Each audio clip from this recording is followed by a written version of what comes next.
కూడా సర్వీస్ చేశాను సార్. -69 చూసి తట్టుకోగలిగింది మన బాడీ సార్. అంటే దేశ సేవ, ఆ దేవుడే తాపం. రాజస్థాన్ మైనస్ నుంచి +53. ఆ ట్యాంక్స్ మీద ఆమ్లెట్ వేసుకోవడం, ఆ ట్యాంక్స్ మీద చికెన్ ఫ్రై చేసుకోవడం, టచ్ చేస్తే ఇది వెళ్ళిపోతుంది, అంత వేడిగా. మీకు బాగా టఫెస్ట్ ఫైట్ అని చెప్పండి. ఒకరోజు మా మీద అంబుష్ జరిగింది. కాలువలో పడుకున్నాను, పైనుంచి బుల్లెట్స్ వెళ్తున్నాయి.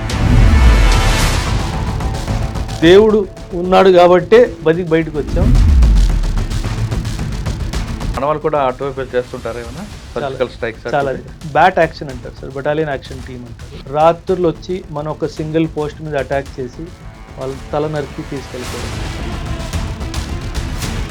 వాళ్ళు 2 తీసుకెళ్లారు సార్, మేము 4 తీసుకెళ్ళాం. ఇన్స్టిట్యూట్ పెట్టాలి పిల్లలందరికీ, సివిల్స్కి ప్రిపేర్ చేయించాలని ఆలోచన ఎందుకు వచ్చింది? ఒక ఇన్స్టిట్యూట్కి వెళ్ళాను సార్ ఢిల్లీలో. అంటే ఎంత కమర్షియల్ అనిపించిందంటే, ఏం కావాలి, ఇది కావాలా, ఓకే 2.5 లక్షలు కట్టయి ఈ 4 బుక్కులు తీసుకో వెళ్ళిపో. ప్రతి చోట నేను చూసింది ఓన్లీ కమర్షియల్ యాంగిల్ మాత్రం. బట్ అక్కడ జరిగింది మాత్రం స్టూడెంట్స్కి అన్యాయమే. ఫస్ట్ ఎక్కడ పెట్టారు? ఎంతమంది స్టూడెంట్స్తో స్టార్ట్ అయ్యారు? అశోక్ నగర్లో పెట్టాను సార్. ఫస్ట్ 2021 అయితే ఫౌండేషన్ క్లాసెస్ ఏమీ చెప్పలేదు. ఎవరెవరు ఎక్కడ మోసపోయినా సరే వాళ్ళ ప్రిపరేషన్లో మైనస్ ఐడెంటిఫై చేసి దాన్ని ప్లస్గా మార్చారు. బోర్డు మీద పెన్ను పెట్టకుండా ఇన్స్టిట్యూట్ నడిపిన వాళ్ళు కూడా ఇప్పుడు కూడా ఉన్నారు. అంటే మీరు లక్షల స్టూడెంట్స్ తీసుకొని, నేను ఈ సబ్జెక్ట్ మీద యూట్యూబ్ వీడియో చేశాను, ఆ యూట్యూబ్ వీడియో చూసుకోండి. పిల్లలు ఎప్పుడు ఎక్సలెంట్గా పర్ఫామ్ చేస్తారంటే, సార్ చూస్తున్నారు, అటెండెన్స్ తీసుకోవడము, వాళ్ళకి మెసేజ్ పెట్టడము, ఇది ఎవరు చేయట్లేదు. అడ్మిషన్ తీసుకున్నాడా, సరే వచ్చాడా లేదా సంబంధం. ఇంకో విషయం సార్, నా వీడియో అయినా సరే, ఏ వీడియో అయినా సరే, వీడియో చూసి మాత్రము ఏ ఇన్స్టిట్యూట్ జాయిన్, ర్యాంకర్స్ని చూసి మాత్రం ఏ ఇన్స్టిట్యూట్ జాయిన్ సార్. అక్కడికి వెళ్ళాక అక్కడ టెస్ట్లు ఏం జరుగుతున్నాయి, షెడ్యూల్స్ ఎలా జరుగుతున్నాయి, అక్కడ పిల్లలతో మాట్లాడిన తర్వాతే డబ్బులు కట్టండి. మీ దగ్గర వచ్చిన వాళ్ళకి ప్లాన్ బి ఉండి రమ్మంటారా? లేదు, క్రియేట్ చేస్తాను. ఎందుకంటే వాళ్ళలో స్ట్రెంగ్త్ ఐడెంటిఫై చేయాలి సార్. ఫస్ట్ వాళ్ళకి ప్లాన్ బి చూపించే బాధ్యత కూడా నాదే సార్. ఎందుకంటే యూపీఎస్సీ ప్రతి ఒక్క స్టూడెంట్ పాస్ అవ్వలేడు సార్. ప్లాన్ బిగా ఇంకేమైనా గవర్నమెంట్ సెక్టర్లో పెట్టుకోవాలా, ఇవన్నీ నేను చెప్తాను.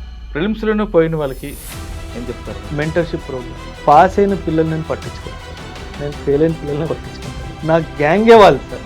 ఎందుకంటే పాస్ అయిన వాడు పాస్ అయిపోతాడు సార్, ఫెయిల్ అయిన వాడిని పాస్ చేయించాలి సార్. అక్కడే కదా కిక్ వచ్చేది. గోల్డ్ని డైమండ్ చేయడంలో కిక్ లేదు సార్, స్టోన్ని డైమండ్ చేయాలి. అంటే వాడు చదవట్లేదు ఎంత చెప్పినా అది ఐడెంటిఫై చేసి వాళ్ళు ఆన్సర్లు రాయాలి, నేను గుడ్ రాయాలి, అది నా. కానీ చాలామంది ఢిల్లీ వెళ్తేనే సివిల్స్ అనుకునే వాళ్ళకి మీరు మెసేజ్, ఢిల్లీలో వాళ్ళకి ఏదైతే దొరుకుతుందో నేను హైదరాబాద్లో ఇస్తాను. That's my promise. As a soldier I'm making it. Any competitive ఎగ్జామ్కి ప్రిపేర్ అవుతున్నప్పుడు 4 విషయాల్ని పక్కాగా అవాయిడ్ చేయాలి sir. Crime, cinema, cricket, politics. ఈ 4 ఎవరైతే ప్రిపరేషన్ స్టేజ్లో అవాయిడ్ చేస్తారో ఎవ్వడు తన్ని ఆపు.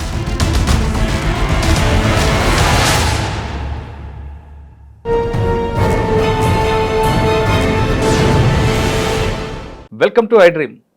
సాధారణంగా సామాన్య కుటుంబంలో పుట్టిన వాళ్ళు కానీ, మధ్యతరగతి కుటుంబంలో పుట్టిన వాళ్ళు కానీ సివిల్స్ రాయాలి, తమ పిల్లలకి సివిల్స్ చదివించాలని చాలామంది తల్లిదండ్రులు అనుకుంటుంటారు. సివిల్స్ అనగానే కాన్వెంట్ చదువులో చదువుకోవాలి, లేదా బాగా డబ్బునింట్లో పుట్టాలి, లేదా ఢిల్లీ వెళ్ళి కోచింగ్ తీసుకుంటేనే సివిల్స్ సాధించవచ్చు అని చాలామందికి అపోహలు ఉన్నాయి.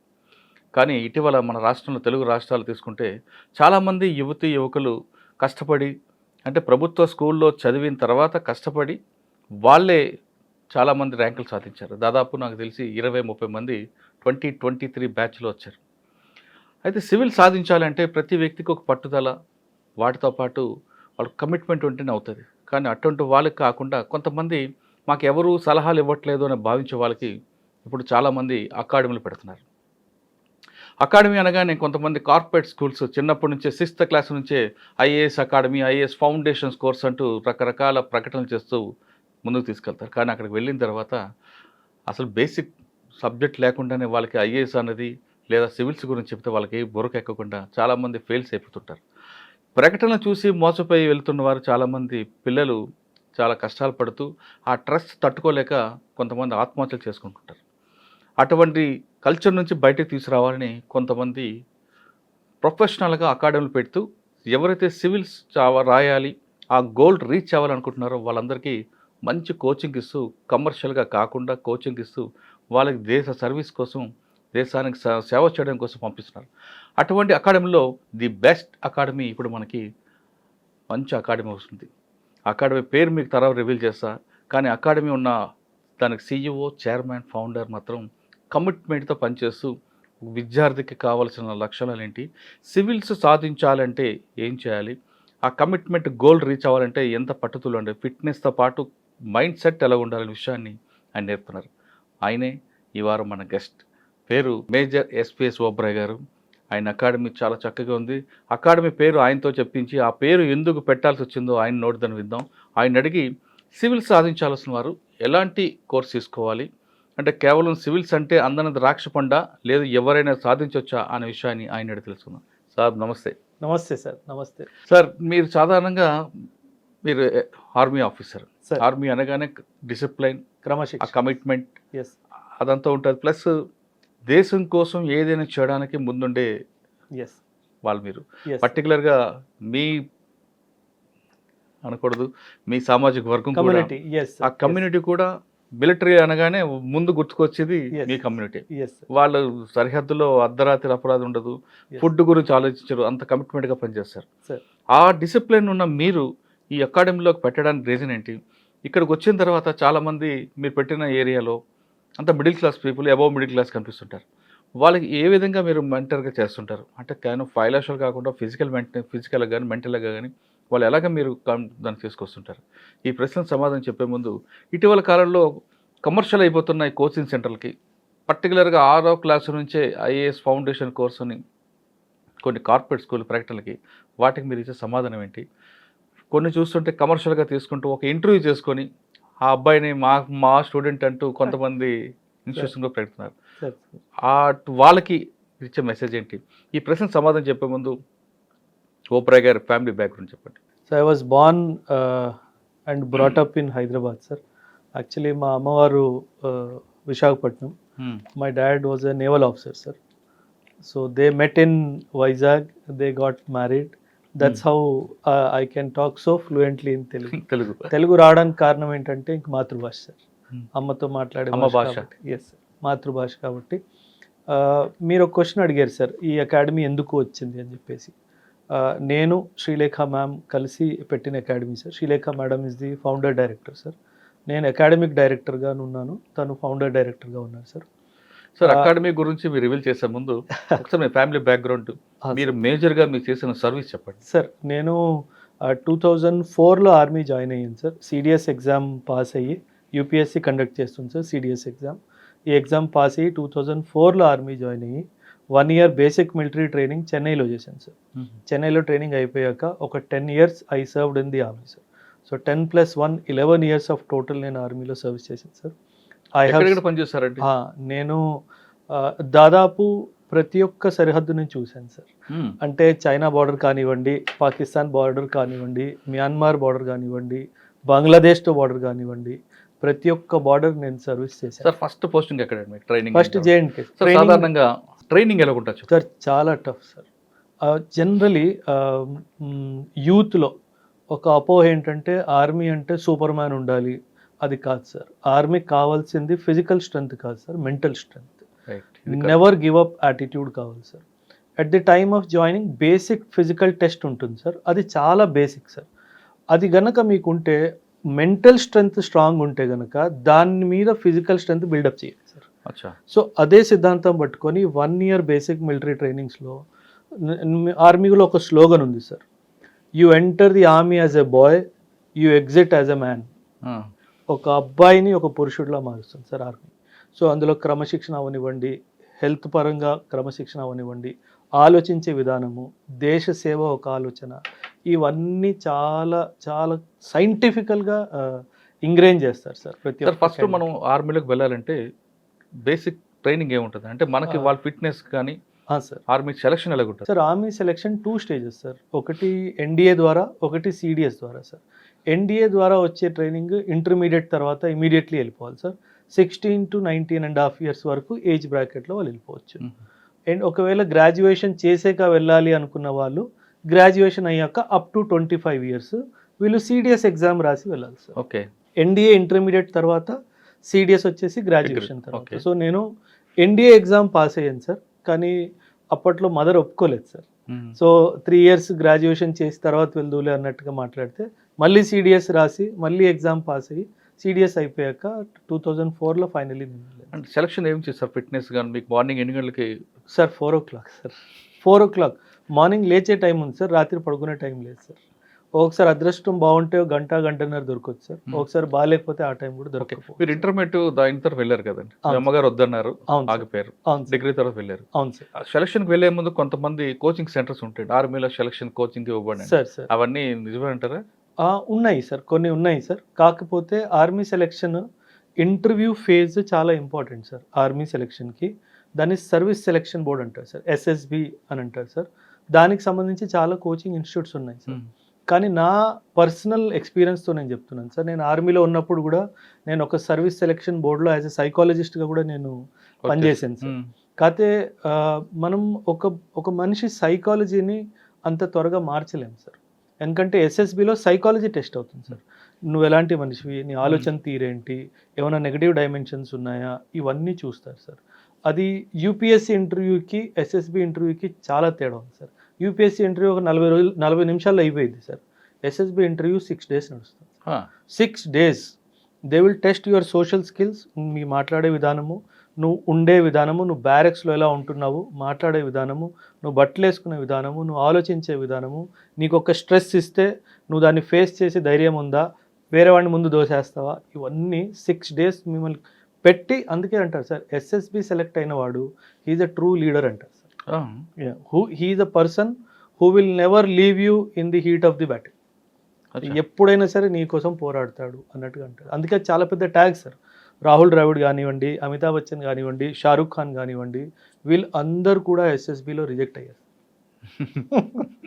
సో ఆ లెవెల్ ఆఫ్ సెలెక్షన్ సార్. ఇప్పుడు ఇంటర్మీడియట్ చదివాను ఒక అబ్బాయి, ఆ అబ్బాయి అందులోకి వెళ్ళాలనుకుంటే సార్ ఎన్డీఏ ఎగ్జామ్ రాయాలి సార్. యూపీఎస్సీ రాయాలంటే ఏం చేయాలి సార్? బేసిక్ ఏం ఉండాలంటే ఇంటర్మీడియట్ సబ్జెక్ట్ చాలా లేదండి, more or less UPSC standard questions, in fact difficult than that. Mathematics చాలా వెయిటేజ్ ఉంటుంది సార్ ఎన్డీఏలో, English and maths, science subjects మీద చాలా వెయిటేజ్ ఉంటుంది సార్. అండ్ అలాగే జనరల్ నాలెడ్జ్ సబ్జెక్ట్స్ కూడా ఉంటాయి సార్. 2 సిడిఎస్లో కూడా అంతే సార్, ఎన్డీఏలో కూడా అంతే సార్. ఓకే. ఇందులో ఓవరాల్ టెస్ట్ అయిపోయింది అనుకోండి, next physical test. Physical test ఉంటుంది, followed by interview, followed by medicals. ఈ ఫిజికల్ టెస్ట్లో ఏం తీసుకుంటారు? చాలా ఉంటాయి సార్. అందులో ఇండివిజువల్ ఆబ్స్టకల్స్ ఉంటుంది, గ్రూప్ ఆబ్స్టకల్స్ అని ఉంటాయి, రన్నింగ్ రేస్ ఉంటాయి సార్. ఆర్మీ ఇండక్షన్ అనేది నువ్వు ఎంత వేగంగా పరిగెట్టగలవు అన్నది కాదు సార్. పోలీస్ టెస్ట్ లా ఉండదు సార్, జనరల్లీ అలా అనుకుంటారు, అది కాదు సార్.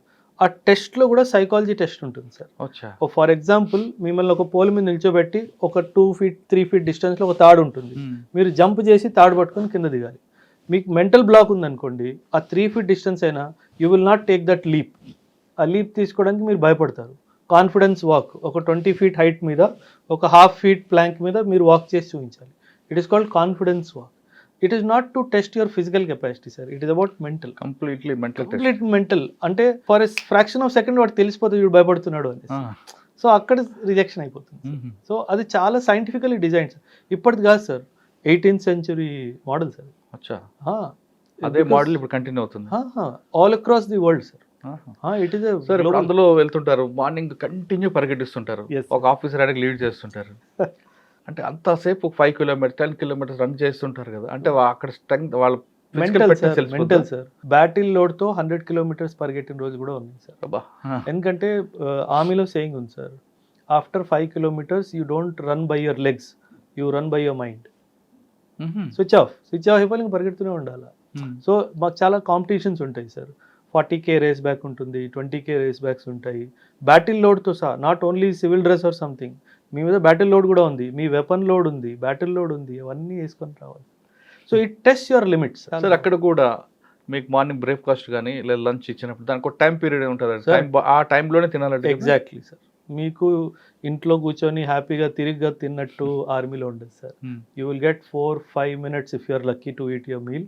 కానీ చాలా న్యూట్రిషియస్ ఫుడ్ ఉంటుంది సార్. మనం అసలు ఆ లెవెల్కి మనం ఇంట్లో ఎప్పుడు రీచ్ అవ్వలేము సార్. ఏం పెడతారండి మార్నింగ్ బ్రేక్ఫాస్ట్? అంతే sir, all protein diet, protein, carbohydrates. ఎందుకంటే ఆ ఎనర్జీ లెవెల్స్కి వాళ్ళు చేయించే డే టు డే చర్యకి అంతా ఎనర్జీ కావాలి సార్. చాలా ఎక్సలెంట్ ఫుడ్. ఎందుకంటే there are officers who are posted to ensure that every cadet gets the required nutrition for the day. మరి మీరు మిస్ అవ్వడానికి లేదు. మీ కుర్చీ ఉంటుంది, మీ టేబుల్ ఉంటుంది, మీ చైర్ ఉంటుంది, మీ ప్లేట్ ఉంటుంది. మీరు మిస్ అయిపోతే అందులో క్రాస్ అవుతుంది, then you have to give, దానికి పనిష్మెంట్ ఉంది. ఫుడ్ తినకపోవడానికి కూడా పనిష్మెంట్ ఉంది. ఫుడ్ తినకపోవడం కాదు, వేస్ట్ చేసిన పనిష్మెంట్ అది 100% సార్. అది 100%. So you have to give an explanation why you did not come for a particular meal. దానికి చాలా సివియర్ పనిష్మెంట్. ఒక మార్నింగ్ లేపుతారు, 4 o'clock లేపుతారు సార్. రన్నింగ్ అన్నీ అవుతాయి సార్. బ్రేక్ఫాస్ట్ టైం ఒక 40 minutes ఇస్తారు అనుకోండి. లేదండి, 15 minutes. లేదండి, 4 to 5 minutes.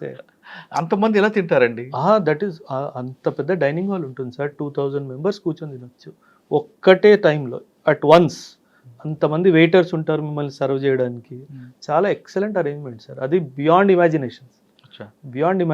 కానీ ఒక్కొక్కసారి weekly once, monthly once barakhana ఉంటుంది. అది barakhana after the training sir. మనం యూనిట్కి వెళ్ళాక డెఫినెట్లీ అది barakhana is a informal gathering with the troops. వాళ్ళకి ఏమైనా కష్టాలు ఉంటే మాట్లాడడానికి. సో బడాఖానా ఈజ్ బేసికలీ ట్రూప్స్. ఎందుకంటే నార్మల్గా unit life is very strict sir.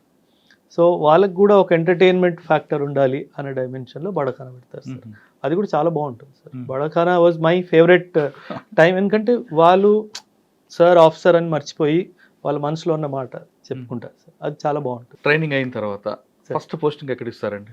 Havildar ఇస్తారా? డిపెండ్ సార్, మీకు ఏ రెజిమెంట్ అలాట్ అయిందో. ఇప్పుడు యూపీఎస్సీలో అలాగా ఐఏఎస్ వచ్చిందా, ఐపీఎస్ వచ్చిందా, అలాగా మీకు ఇన్ఫెంట్రీ వచ్చిందా, ఆర్టిలరీ వచ్చిందా, దాన్ని బట్టి ఆ ప్రెజెంట్ ఆ యూనిట్ ఎక్కడుంది దాన్ని బట్టి కొందరికి ఫీల్డ్ వస్తుంది సార్, కొందరికి పీస్ వస్తుంది సార్. నేను 10 years సర్వీస్ చేశాను సార్. అదృష్టం దురదృష్టం తెలియదు కానీ ఆల్ 10 years ఫీల్డ్లోనే ఉన్నాను సార్.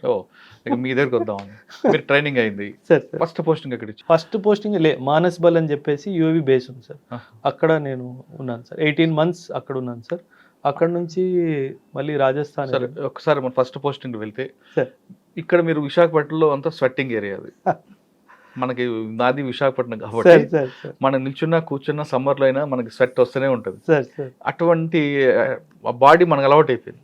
అవును. ఈ బాడీని తీసుకొని కంప్లీట్ గా మీరు అస్సలు కల్చరల్ షాక్ సార్.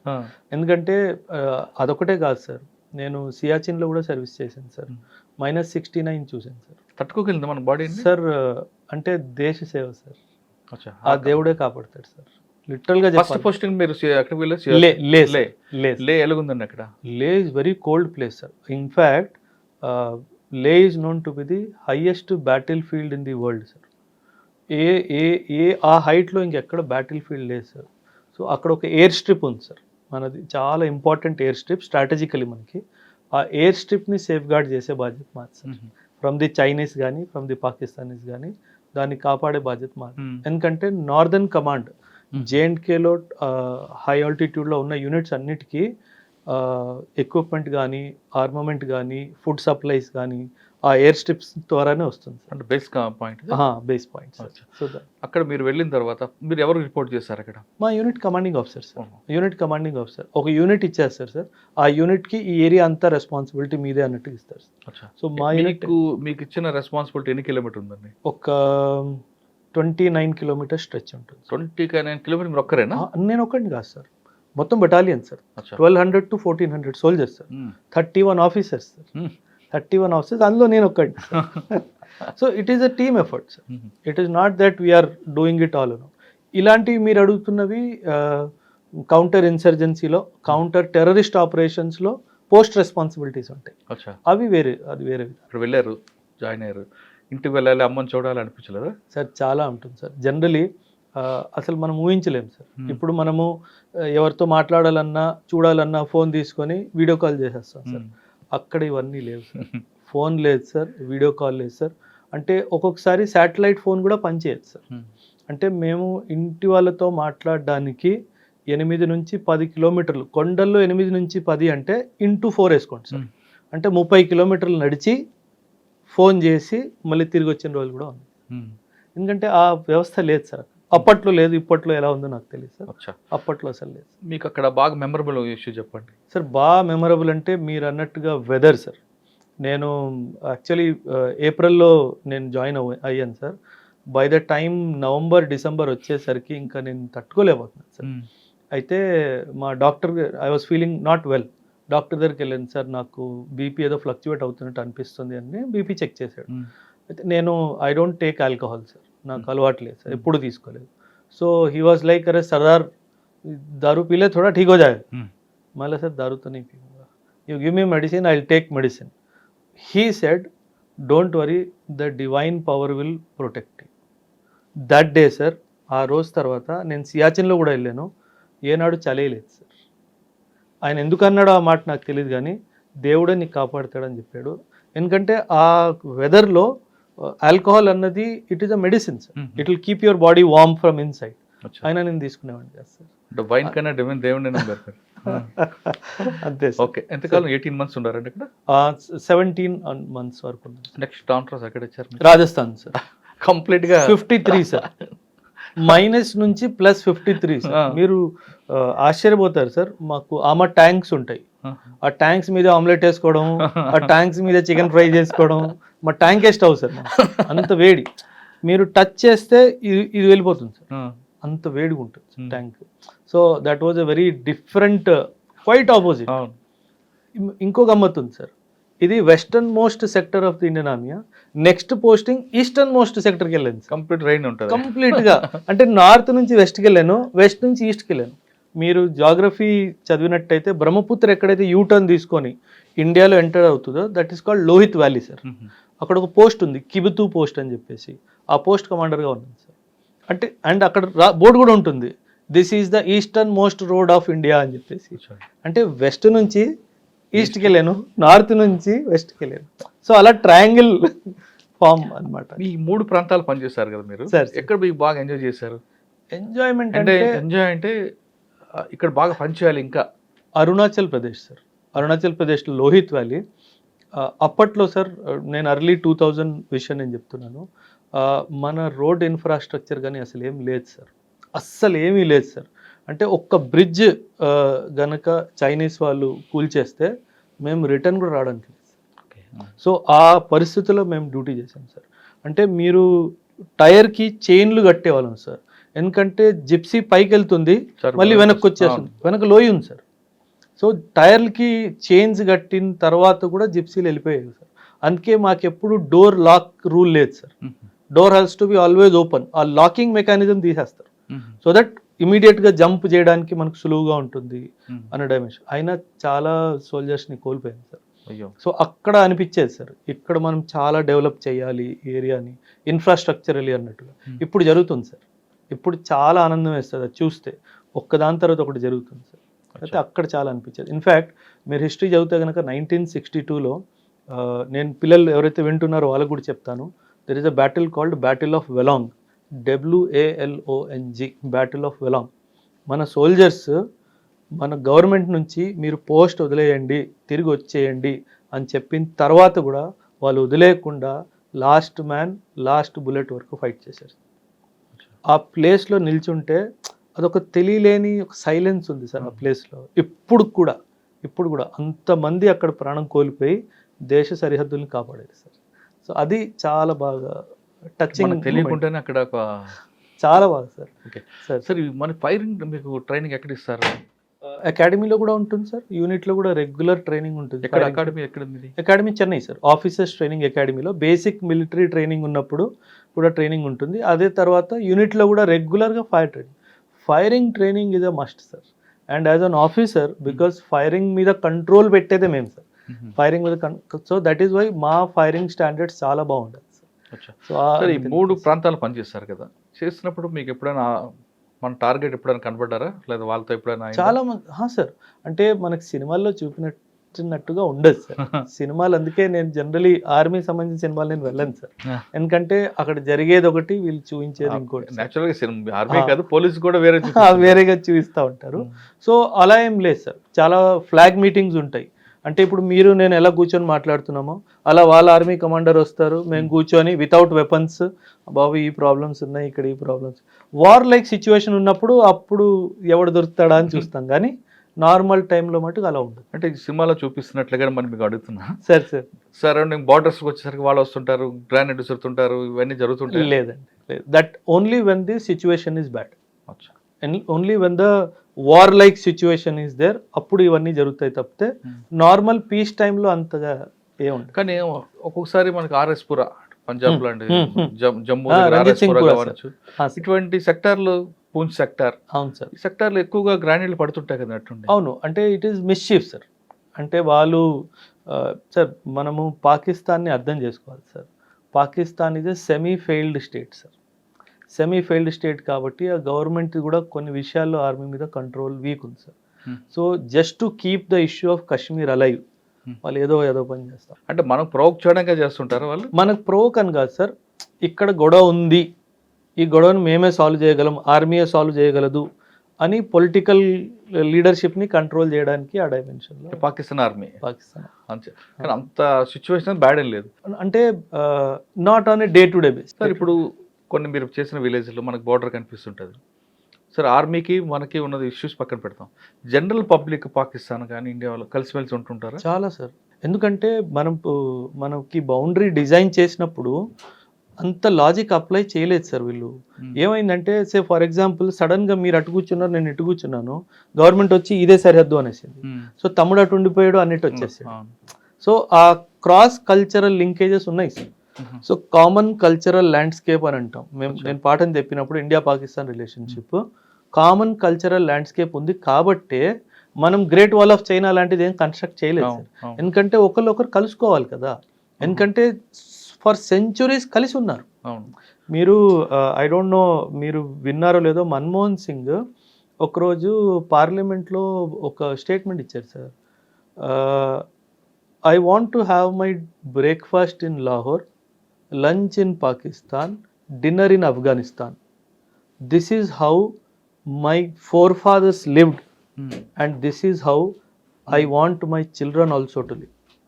అంటే ఎంత పెద్ద స్టేట్మెంట్ చూడండి సార్. ఆయన ఏమంటున్నారంటే మన ఫోర్ ఫాదర్స్ అందరు కలిసిమెలిసి ఉన్నారు, ఇలాగే ట్రావెల్ చేశారు, ఒక పాయింట్ నుంచి ఒక పాయింట్కి వెళ్తూ బ్రేక్ఫాస్ట్ లంచ్ డిన్నర్ చేసుకుంటూ ఉన్నారు, అలాగే మన ఫోర్ ఫాదర్స్ ఉన్నారు, అలాగే మన పిల్లలు కూడా కలిసిమెలిసి ఉండాలి, ఇలా కొట్టుకోవద్దు.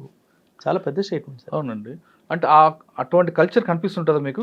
Cross culture. అక్కడ కూడా Punjab is one of the biggest state of Pakistan కదా సార్. పార్టీషన్ లో పంజాబ్ పార్టీషన్ కదా అయింది సార్. అవును, కరెక్ట్. సో పంజాబ్ మీరు విజువల్ గా చూసారా ఎక్కడైనా పనిచేస్తున్న జాయింట్ గా కానీ?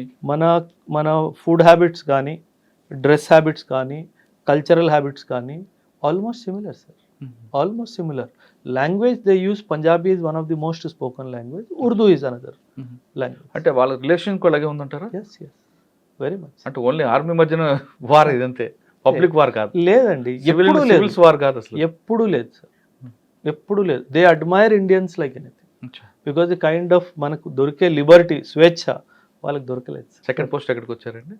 రాజస్థాన్ తర్వాత then north east, Arunachal Pradesh, దాని తర్వాత అస్సాంలో insurgency, north east insurgency fight చేసింది సార్. ఒక 3 years వరకు నార్త్ ఈస్ట్ ఉల్ఫా, NSCN వీళ్ళందరికీ మేము, NDFB బోడోస్, చాలా అంటే నా టఫెస్ట్ పోస్టింగ్ అంటే north east insurgency, because north east insurgents are very good in ambush. వాళ్ళు అటాక్ చేసే విధానం చాలా చాలా అక్యురేట్గా చేస్తారు సార్. సో అది తప్పించుకోవడం అన్నది చాలా చాలా. మీరు చెప్పిన అస్సాం, మేఘాలయ ప్రాంతాలు పనిచేస్తారు కదా, బోడో ఒకప్పుడు సార్, ఇప్పుడు లేదు. అవును సార్. వాళ్ళ అంబుష్ ఎలా చేసేవారండి? అంటే గెరిల్లా టైపా లేదా? Guerrilla ambush sir, guerrilla ambush. And sir మనము వాళ్ళని ఎథనికల్గా చూస్తే they are fighting race sir. వాళ్ళు ఫైట్ చేయడానికే పుట్టారు సార్. ఓహో. సో వాళ్ళకి అది న్యాచురల్గా ఉంది లోపల, అంటే ఒక ఆలోచించే తీరు, జీన్స్ ఉంది, చాలా స్ట్రాంగ్ సార్. ఎందుకంటే అండ్ వాళ్ళకి వాళ్ళ ల్యాండ్ చాలా బాగా తెలుసు సార్. అంటే మీరు ఒక ఇన్సిడెంట్ చెప్తాను సార్ నేను మీకు, మీరు ఆశ్చర్యపోతారు. ఒకరోజు ఒక ఇంటి వచ్చింది, ఒక ఉల్ఫా లీడరు ఒక విలేజ్లో ఒక ఇంట్లో కూర్చొని ఉన్నాడు. సో మొత్తం కార్డన్ చేసి చుట్టుముట్టేసి నేను అటాక్ లాంచ్ చేశాను సార్. నేను ఫ్రంట్ డోర్ నుంచి ఎంటర్ అయ్యాను సార్. ఆయన వెనక డోర్ ఓపెన్ చేసుకొని పెద్ద లోయి sir. He just jumped in to the valley. అయ్యో, ఐఎమ్ లైక్ వీడు ఆత్మహత్య చేసుకున్నాడు అంటే విలేజర్స్ నవ్వారు. ఏం నవ్వుతున్నారు అని అడిగితే, సార్ కింద ఎంత బుషి ఉంటుందంటే వాడికి ఏం కాదు అని. నాకు తెలియదు ఆ విషయం. నాకు తెలిసి ఉంటే నేను కూడా జంప్ చేసేవాడిని కదా. సో ఇలా వాళ్ళకి ల్యాండ్ గురించి ఉన్న అవగాహన మనకు లేదు సార్. సో అందుకే they are very very potential. అంటే క్లినికల్ ప్రెసిషన్ తోటి స్ట్రైక్ చేస్తారు సార్. చాలా అక్యురేట్గా వాళ్ళు అంబుష్ పడతారు. చాలా కష్టం. మీరు ఒక సినిమా వచ్చింది అజయ్ దేవగన్ది, Hindi cinema sir, tango Charlie అని చెప్పేసి. ఆ సినిమాలో కొంచెం వరకు నిజం ఎలా జరుగుతుందో అలా చూపించాడు సార్. చాలా బ్రూటల్ ఉంటుంది. మీకు బాగా టఫెస్ట్ ఫైట్ అని చెప్పండి. అక్కడ ట్యాంగో చార్లీ చెప్తున్నాను కదా, ఇన్సర్జెన్సీలో ఒకరోజు మా మీద అంబుష్ జరిగింది సార్. టీ గార్డెన్లో కాలువల్లాగా ఉంటాయి సార్. కాలువలో పడుకున్నాను, పైనుంచి బుల్లెట్స్ వెళ్తున్నాయి సార్. తల పైకి తీస్తే పేలిపోతుంది సార్. అంటే 17-18 minutes క్రాస్ ఫైరింగ్ జరిగింది సార్. దేవుడు ఉన్నాడు కాబట్టే బయటకు వచ్చాం. లేకపోతే నేను ఇప్పుడు ఇది రూమ్ అనుకోండి సార్, నా గోడ మీద అన్ని బుల్లెట్ మార్క్స్ ఉండేవి. నా బెడ్ పక్కన AK-47 కాక్ చేసుకొని పడుకునేవాడిని. సో చాలా టఫ్ టైమ్స్ చూసాను సార్ ఆర్మీలో. సో ఇవన్నీ గుర్తు చేసుకుంటే గూస్ బంప్స్ వస్తాయి సార్. ఇప్పుడు గూస్ బంప్స్ వస్తాయి, నాకే వస్తున్నాయి. చాలా చాలా ఇట్ వాజ్ వెరీ.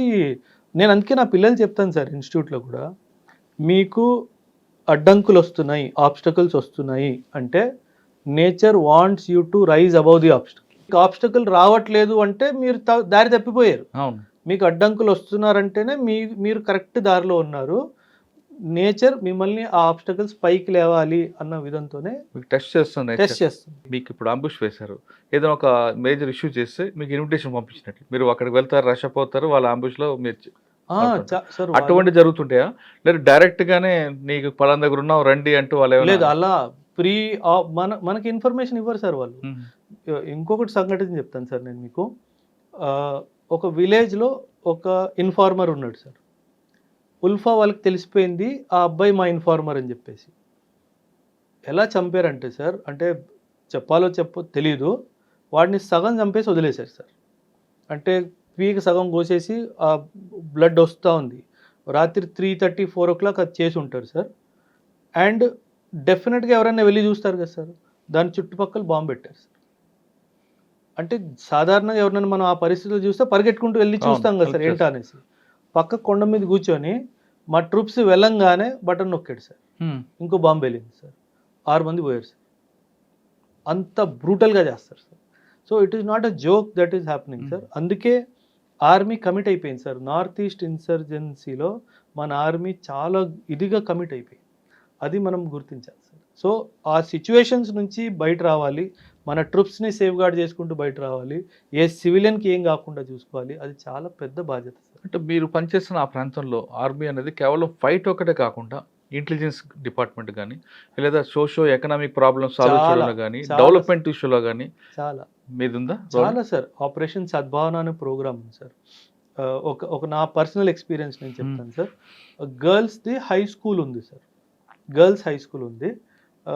అయితే ఎవరి ద్వారానో విలేజ్ హెడ్ ద్వారా మాకు ఒక రిక్వెస్ట్ వచ్చింది, సార్ ఈ గర్ల్స్ హై స్కూల్ చుట్టుపక్కల ఒక పెద్ద వాల్ కట్టిద్దాం సార్ అనేసి. అయితే నేను నా రిసోర్సెస్ నేను వాడి మొత్తం ఆ చుట్టుపక్కల స్కూల్ చుట్టుపక్కల కట్టించాను సార్, వాల్ కట్టించాను.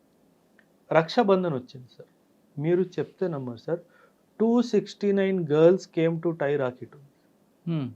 అంటే నా ఆర్మీ క్యాంప్ బయట ఫోన్ చేశాడు, సార్ ఈ విలేజర్స్ అందరు వచ్చారు, అమ్మాయిలు ముఖ్యంగా ఉన్నారు, మీకు రాఖీ కట్టడానికి వచ్చారు. So that is the biggest achievement sir. దానికి మించి అచీవ్మెంట్ ఏం కావాలి సార్? 300 మంది మీకు రాఖీ కట్టడానికి మీ తలుపు బయట నిల్చుని ఉన్నారు అంటే we have affected their life positively. Sir మీరు చేస్తున్న టైంలో, పనిచేస్తున్న పీరియడ్లో ఇంటెలిజెన్స్ అనేది మీరు ఎలా డెవలప్ చేస్తారండి? చాలా హ్యూమన్ ఇంటెలిజెన్స్ చాలా స్ట్రాంగ్ సార్. అక్కడ సిగ్నల్ ఇంటెలిజెన్స్ అంత ఉండేది సార్. ఒక్కొక్క విలేజ్లో మూమెంట్ని బట్టి ఎవరు ఎలా వస్తూ ఉంటారు పోతూ ఉంటారు, దాన్ని బట్టి మనము అంటే వాళ్ళు ఆ విలేజర్స్ మీకు సపోర్ట్ చేస్తారా? చేస్తారు సార్. మిమ్మల్ని ఓన్ చేసుకుంటారా వాళ్ళు? పక్కాగా సార్, పక్కాగా వస్తారు. ఎందుకంటే 2 విషయాలు సార్. విలేజ్‌కి చెడ్డ పేరొస్తుంది. ఒకవేళ టెర్రరిస్ట్‌కి పనాహా ఇస్తే గనక విలేజ్‌కి చెడ్డ పేరొస్తుంది అన్న డైమెన్షన్‌లో గూడా వాళ్ళు హెల్ప్ చేస్తారు. అంటే మనం వాళ్ళని ఎలా టచ్ చేస్తామో పాజిటివ్‌గా దాన్ని బట్టి వాళ్ళు అంటే వాళ్ళు మిమ్మల్ని ఓన్ చేసుకుంటేనే యెస్. ఆ విధంగా మీ యాటిట్యూడ్ ఉండాలి. అది మన కాన్ఫిడెన్స్ గెయిన్ చేసుకోవాలి సార్. అచ్చా. ఆ కాన్ఫిడెన్స్ మనం గెయిన్ చేసుకుంటే బావుంటది.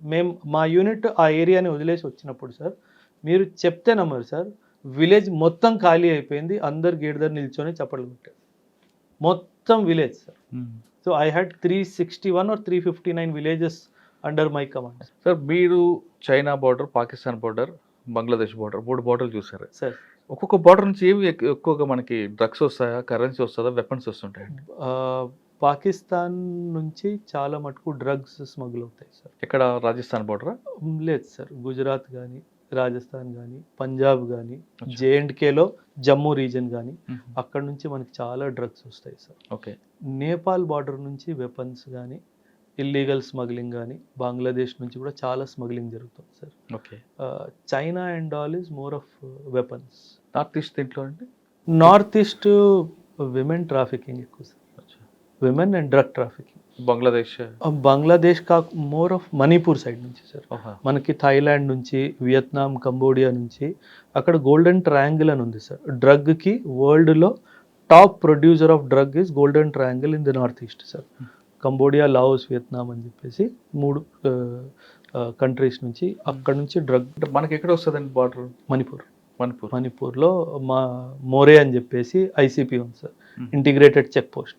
అక్కడ నుంచి చాలా ఎక్కువ. అంటే మన బార్డర్ మన పోస్టులు ఉన్నాయి అక్కడ? ఉన్నాయి సార్. మరి మన వాళ్ళు చేస్తుంటారు. అంతా జరుగుతుంది సార్. Border is open. అంటే మనకు పాకిస్తాన్తో ఉన్నట్టుగా ఒక ఫిజికల్ ఆబ్స్టకిల్ ఏం లేదు, ఫెన్స్ కానీ అట్లాంటివి ఏం లేవు. బట్ పోస్టులు ఉన్నాయి, పెట్రోలింగ్ జరుగుతుంది, అదంతా జరుగుతుంది. డ్రగ్ అంటే మిగతా వాళ్ళకన్నా డ్రగ్ సప్లై చేసేవాడు కొంచెం అక్కడ ఫెరోషియస్గా ఉంటుంటాడు. ఎందుకంటే అది చాలా డీప్ సిండికేట్ సార్. చాలా పెద్ద పెద్ద హ్యాండ్స్ ఉంటాయి సార్ అందులో. సో అందుకే there is a term called drug running sir. అంటే ఎవరన్నా అడ్డుకున్నా సరే వాడిని కూడా ఎలిమినేట్ చేయడానికి ట్రై చేస్తారు. So drug trafficking is a big menace sir. ఎప్పుడైనా మీకు అటువంటి ఇష్యూస్ ఎదురయ్యాయండి? చాలా సార్. అంటే we have confiscated kilos of drugs sir. అంటే కాకపోతే పాకిస్తాన్ నుంచి వచ్చేది వేరు, ఇక్కడ నుంచి వచ్చేది వేరు, ఆ డైమెన్షన్. సార్ ఇంకా రాజస్థాన్ ప్లస్ గుజరాత్ అన్ని బార్డర్ నెక్స్ట్ ఎక్కడికి వచ్చారు పెళ్ళి అయిన తర్వాత? దేహ్రాదూన్లో సర్వీస్ చేశాను సార్ ఒక 2 years వరకు. డెహ్రాడూన్లో ఎక్కడ ఉన్నారు? దేహ్రాదూన్ గడి క్యాంట్, పెరీ స్టేట్ అని చెప్పేసి 2 ప్లేసెస్ ఉన్నాయి సార్. అంటే that was basically for training purposes sir. అక్కడే ఆ 2 years కొంచెం ఫ్యామిలీతో పాటు ఉన్నాను సార్. ఆ తర్వాత ఎప్పుడు లేదు. డెహ్రాడూన్లో ముస్సోరీ, ఉత్తరాఖండ్ అని చూసారా? అక్కడ మనం ఫ్లవర్ వ్యాలీ ఉంటుంది. అవును సార్. చాలా beautiful location. Flowers valley. Yes. Badrinath route వెళ్ళారా మీరు? చాలా బాగుంటుంది. అంటే సార్ ఆర్మీ మూవ్మెంట్ కి సివిలియన్ మూవ్మెంట్ కి చాలా తేడా ఉంది సార్. అంటే మా మూవ్మెంట్ అంత ఫ్రీగా యాజ్ ఎ సివిలియన్ గా ఉండదు సార్. చాలా పకడ్బందీతో జాగ్రత్తగా మూవ్మెంట్ చేయాలి. ఇక్కడ మీ మన టెంపుల్ కూడా ఉంటుందండి. ఉన్నాయి sir. Gurudev Sahadev Tegh Bahadur Guru Tegh Bahadur. There is one famous temple called Nahan also sir. అది కూడా అక్కడే ఉంది, పౌంటా సాహిబ్ దగ్గర. చూసారు సార్ మీ కల్చర్లో సార్ ఇటువంటి పిల్గ్రిమ్స్ కానీ యాత్రగాలు వెళ్తున్నప్పుడు మధ్యలో లంగర్ పెట్టి ఫుడ్ పెట్టడం వెనక రీజన్ ఏంటండి? Service to humanities, service to god sir. ఇది సిక్కిజం యొక్క basic principle. 3 principles sir Sikhism. నామ్ జపో, కిరత్ కరో, వండ్కే చకో. These are the 3 principles. నామ్ జపో, దేవుడిని మర్చిపోవద్దు, దేవుడి పేరు తీసుకుంటూ ఉండాలి. కిరత్ కరో, do work, hard work. You will never find a Sikh person begging for food.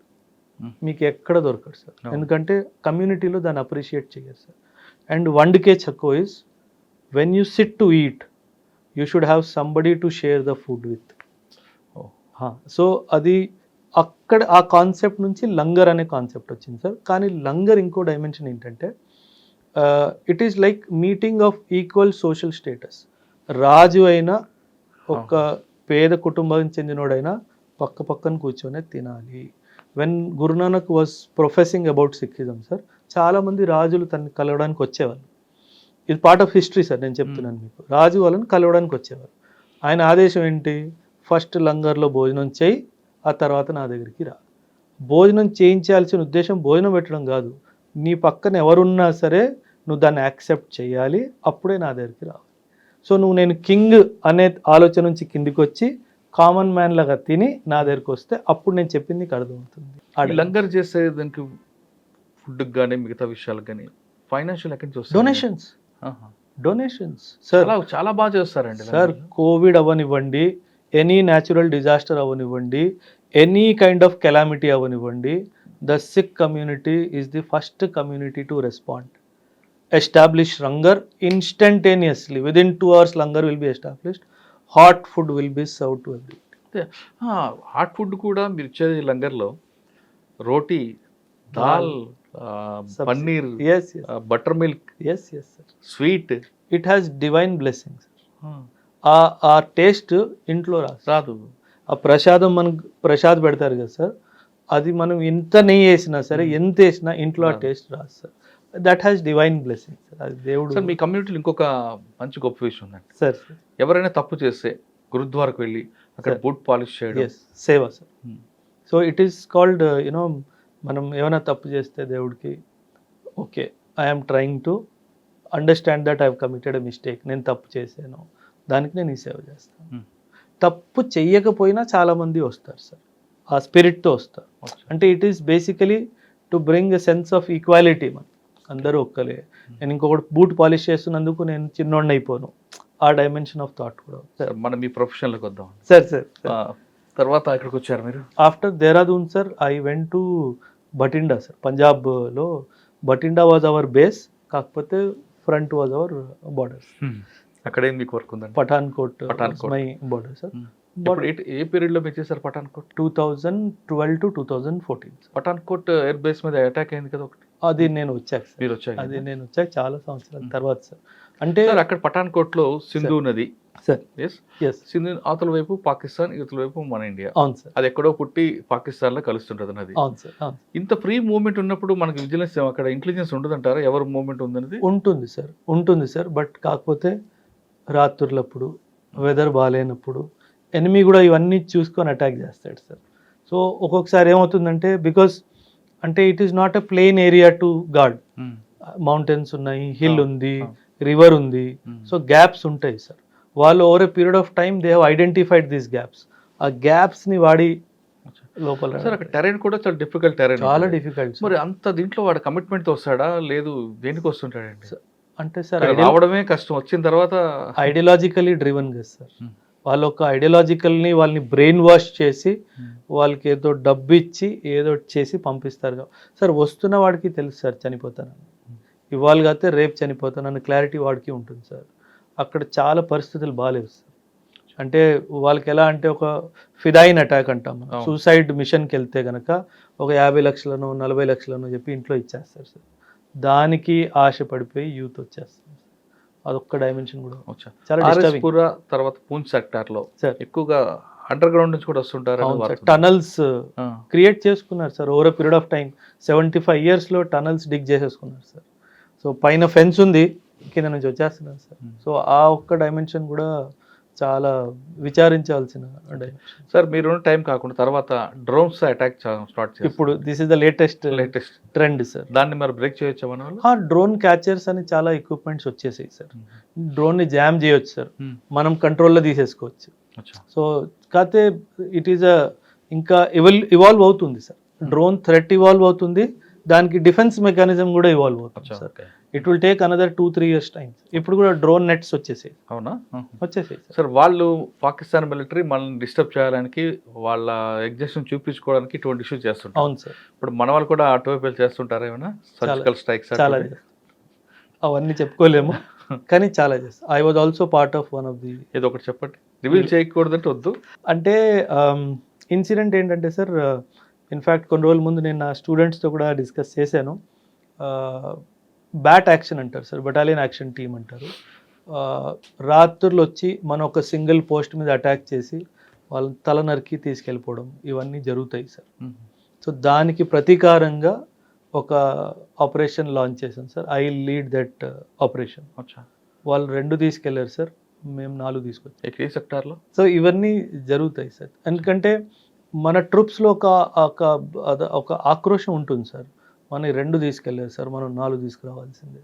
So వాళ్ళ స్పిరిట్ని డై అవ్వకుండా ఆ యాక్షన్స్ చేయాల్సి వస్తుంది. కానీ ఆర్మీలో ఒక సిద్ధాంతం చెప్తారండి, అంటే పగ ప్రతీకారాలు కాదు. అది యువర్ రైట్ సార్, మీరు అన్నది చాలా కరెక్టే సార్. ఒకవేళ మనం ఏమీ చేయలేదు అనుకోండి సార్, కూర్చొని ఉన్నాం అనుకోండి, ఆ troops will get demotivated. Okay, వాళ్ళ కోసం చేయాల్సి సార్, వాళ్ళ కోసం అన్నట్టుగా sir. See at the end of the day మనం వాళ్ళకి ట్రైనింగ్ ఇస్తుంది, వాళ్ళకంతా మైండ్ స్ట్రాంగ్ చేస్తుంది టు ఫైట్ కదా సార్. సో వాళ్ళకి ఆ ఫైట్ అవకాశం ఇవ్వకుండా మన వాళ్ళని ఎవరన్నా చంపేసి వెళ్ళిపోతే మనం ఊరుకుంటే ఆ ట్రూప్స్ యాక్సెప్ట్ చేయరు సార్. అప్పుడు ట్రూప్స్ని హ్యాండిల్ చేయడం చాలా కష్టం. మనం ఇచ్చిన ఆర్డర్ని ఒప్పుకోరు సార్, వాళ్ళు రివర్స్ అవుతారు. ఒప్పుకోరు సార్. నువ్వు మాట్లాడుతున్నావు, అక్కడ పోదామంటే రావట్లేదు, నీకు భయం వేస్తుందా, నీకు పిల్లలు గుర్తొస్తున్నారా, అట్లా మాట్లాడతారు సార్. సో వాళ్ళని మనం కంట్రోల్ చేయడం చాలా కష్టం సార్. మిలిటరీ అనగానే ఇంకొకటి బాగా గుర్తుకొస్తుంది, హాస్పిటల్స్. అవును సార్. ఆర్మీ అనగానే ఆర్మీ హాస్పిటల్ అంటే పర్ఫెక్ట్గా ఉంటుంది ట్రీట్మెంట్ అనేది. అవును సార్, అవును సార్. అది అంటే ఆ బయట నుంచి వచ్చే వాళ్ళ ప్రొఫెషనల్ డాక్టర్ని తీసుకొచ్చి ఆ కమిట్మెంట్ ఇస్తారా, లేదా డాక్టర్స్ కూడా ఫైరింగ్ చేయడం కూడా నేర్పుతుంటారు? అన్నీ ఉంటాయి సార్. డాక్టర్స్ ఆల్సో సార్, వంట వండేవాడైనా సరే, వాడు మెకానిక్ అయినా సరే, డాక్టర్ అయినా సరే, లాయర్ అయినా సరే, ఆర్మీలో ఎవడైనా సరే sir, firing practice is a must. అవసరం వచ్చినప్పుడు వాడు వెపన్ తీసుకోవాల్సిందే, యుద్ధానికి వెళ్ళాల్సిందే. అంతెందుకు సార్, పూజారి గారు ఉంటారా, pujari is also authorized a weapon. Okay, he also goes for firing. Doctors కి ఎందుకు అంత మంచి పేరు వస్తుంది అక్కడ? ఎందుకంటే ఆర్మీ హాస్పిటల్ అనగానే సార్, ఎందుకంటే సార్ ఎక్స్ట్రీమ్ కండిషన్స్లో కూడా వాళ్ళు ట్రీట్మెంట్ చేస్తారు.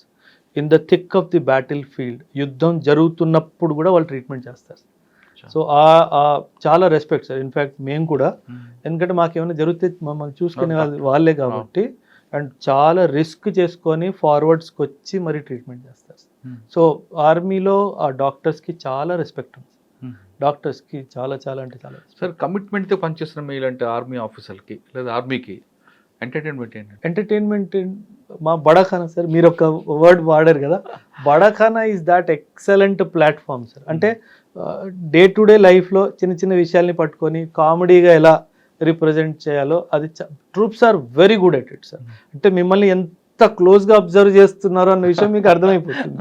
మనం ఏమైనా ఏదో పని చేసామనుకోండి, వాళ్ళు గమనిస్తారు, వాడు అవకాశం చూస్తాడు, బడాగాలో పట్టుకుంటాడు మిమ్మల్ని. సో అది అలా. సో దట్ ఈస్ వెరీ, అంటే చాలా ఎంటర్టైనింగ్ ఉంటుంది. అది మనసులో పెట్టుకున్న ఆఫీసర్ పనిష్మెంట్ లేదు. బడాఖానాలో జరిగింది ఆ రాత్రికే మర్చిపోవడం అంతే. ఇంకా ఎప్పుడు అట్లా జరుగుతుంది. ఏం పెడతారంటే food? Non veg, alcohol. Troops కి కావాల్సిందే ఆ రెండు sir, non veg, alcohol. Because చాలా కష్టపడతారు సార్. 18 to 19 hours డైలీ వాళ్ళకి పని ఉంటుంది sir. So non veg and alcohol, ఈ రెండు వాళ్ళకి ఇచ్చేస్తే డాన్స్ ఉంటుంది, చాలా హ్యాపీగా ఉంటుంది. చాలా హ్యాపీ. డాన్స్ కూడా ఉంటుంది కదా. చాలా ఫైర్, మా క్యాంప్ ఫైర్ కాన్సెప్ట్ ఆర్మీ నుంచి వచ్చింది సార్. ఆ క్యాంప్ ఫైర్ అన్నది చాలా బాగుంటుంది. అది okay, I miss that. Direct తర్వాత ఎక్కడికి వచ్చారండి? ఇంక నేను అయిపోయింది సర్వీస్ అయిపోయింది. ఎందుకు మరి కంటిన్యూ చేయలేదు మరి? సార్ యాక్చువల్లీ 2 కారణాలు sir. After 10 years of service మేజర్గా తర్వాత అడ్మినిస్ట్రేటివ్ వర్క్ ఎక్కువైపోయింది సార్. అంటే ఫీల్డ్ వర్క్ తగ్గిపోయి అడ్మినిస్ట్రేటివ్ వర్క్ అయిపోవడము. సో నేను దానికోసం వెళ్ళలేదు సార్ ఆర్మీకి. So I decided now it is time to leave the army. And కొంచెం అమ్మకు కూడా హెల్త్ బాగుండట్లేదు, సో ఎవరు చూసుకునేవారు లేరు అనుకొని ఇంకా 10 years తర్వాత వచ్చేసాను. 10 years తర్వాత ఎవరు చేసినా షార్ట్ సర్వీస్ సార్. నేను వెళ్ళింది షార్ట్ సర్వీస్ కాబట్టి నాకు ఆప్షన్ ఉంది సార్. 10 years తర్వాత పర్మనెంట్ కమిషన్ తీసుకునే ఆప్షన్ ఉంది. దాని తర్వాత పొడిగించుకోవాలనుకుంటే చేసుకోవచ్చు. 20 years కమిషన్, మొత్తం పర్మనెంట్ కమిషన్ తీసేసుకోవచ్చు సార్. కానీ నేను తీసుకోలేదు సార్. నా అప్లికేషన్ ఫర్ వదిలేసి రావడానికి 3 సార్లు రిజెక్ట్ అయిపోయింది sir. I was doing very well, ఇంత బాగా చేసావు, కోర్సెస్లో అన్నిట్లో నువ్వు గోల్డ్ మెడలిస్ట్ ఉన్నావు, రిపోర్ట్స్ అన్నీ ఎక్సలెంట్గా ఉన్నాయి, ఎందుకు వదిలేస్తావు అనుకుంటున్నావు. సో నాకు నేను బేసిక్ ట్రైనింగ్లో ఉన్నప్పుడు ఎవరైతే ఇన్స్ట్రక్టర్ ఉన్నారో తనే మా డిసైడింగ్ ఆఫీసర్. అప్పుడు వీడికి ఇవ్వాలా వద్దా అనేసి.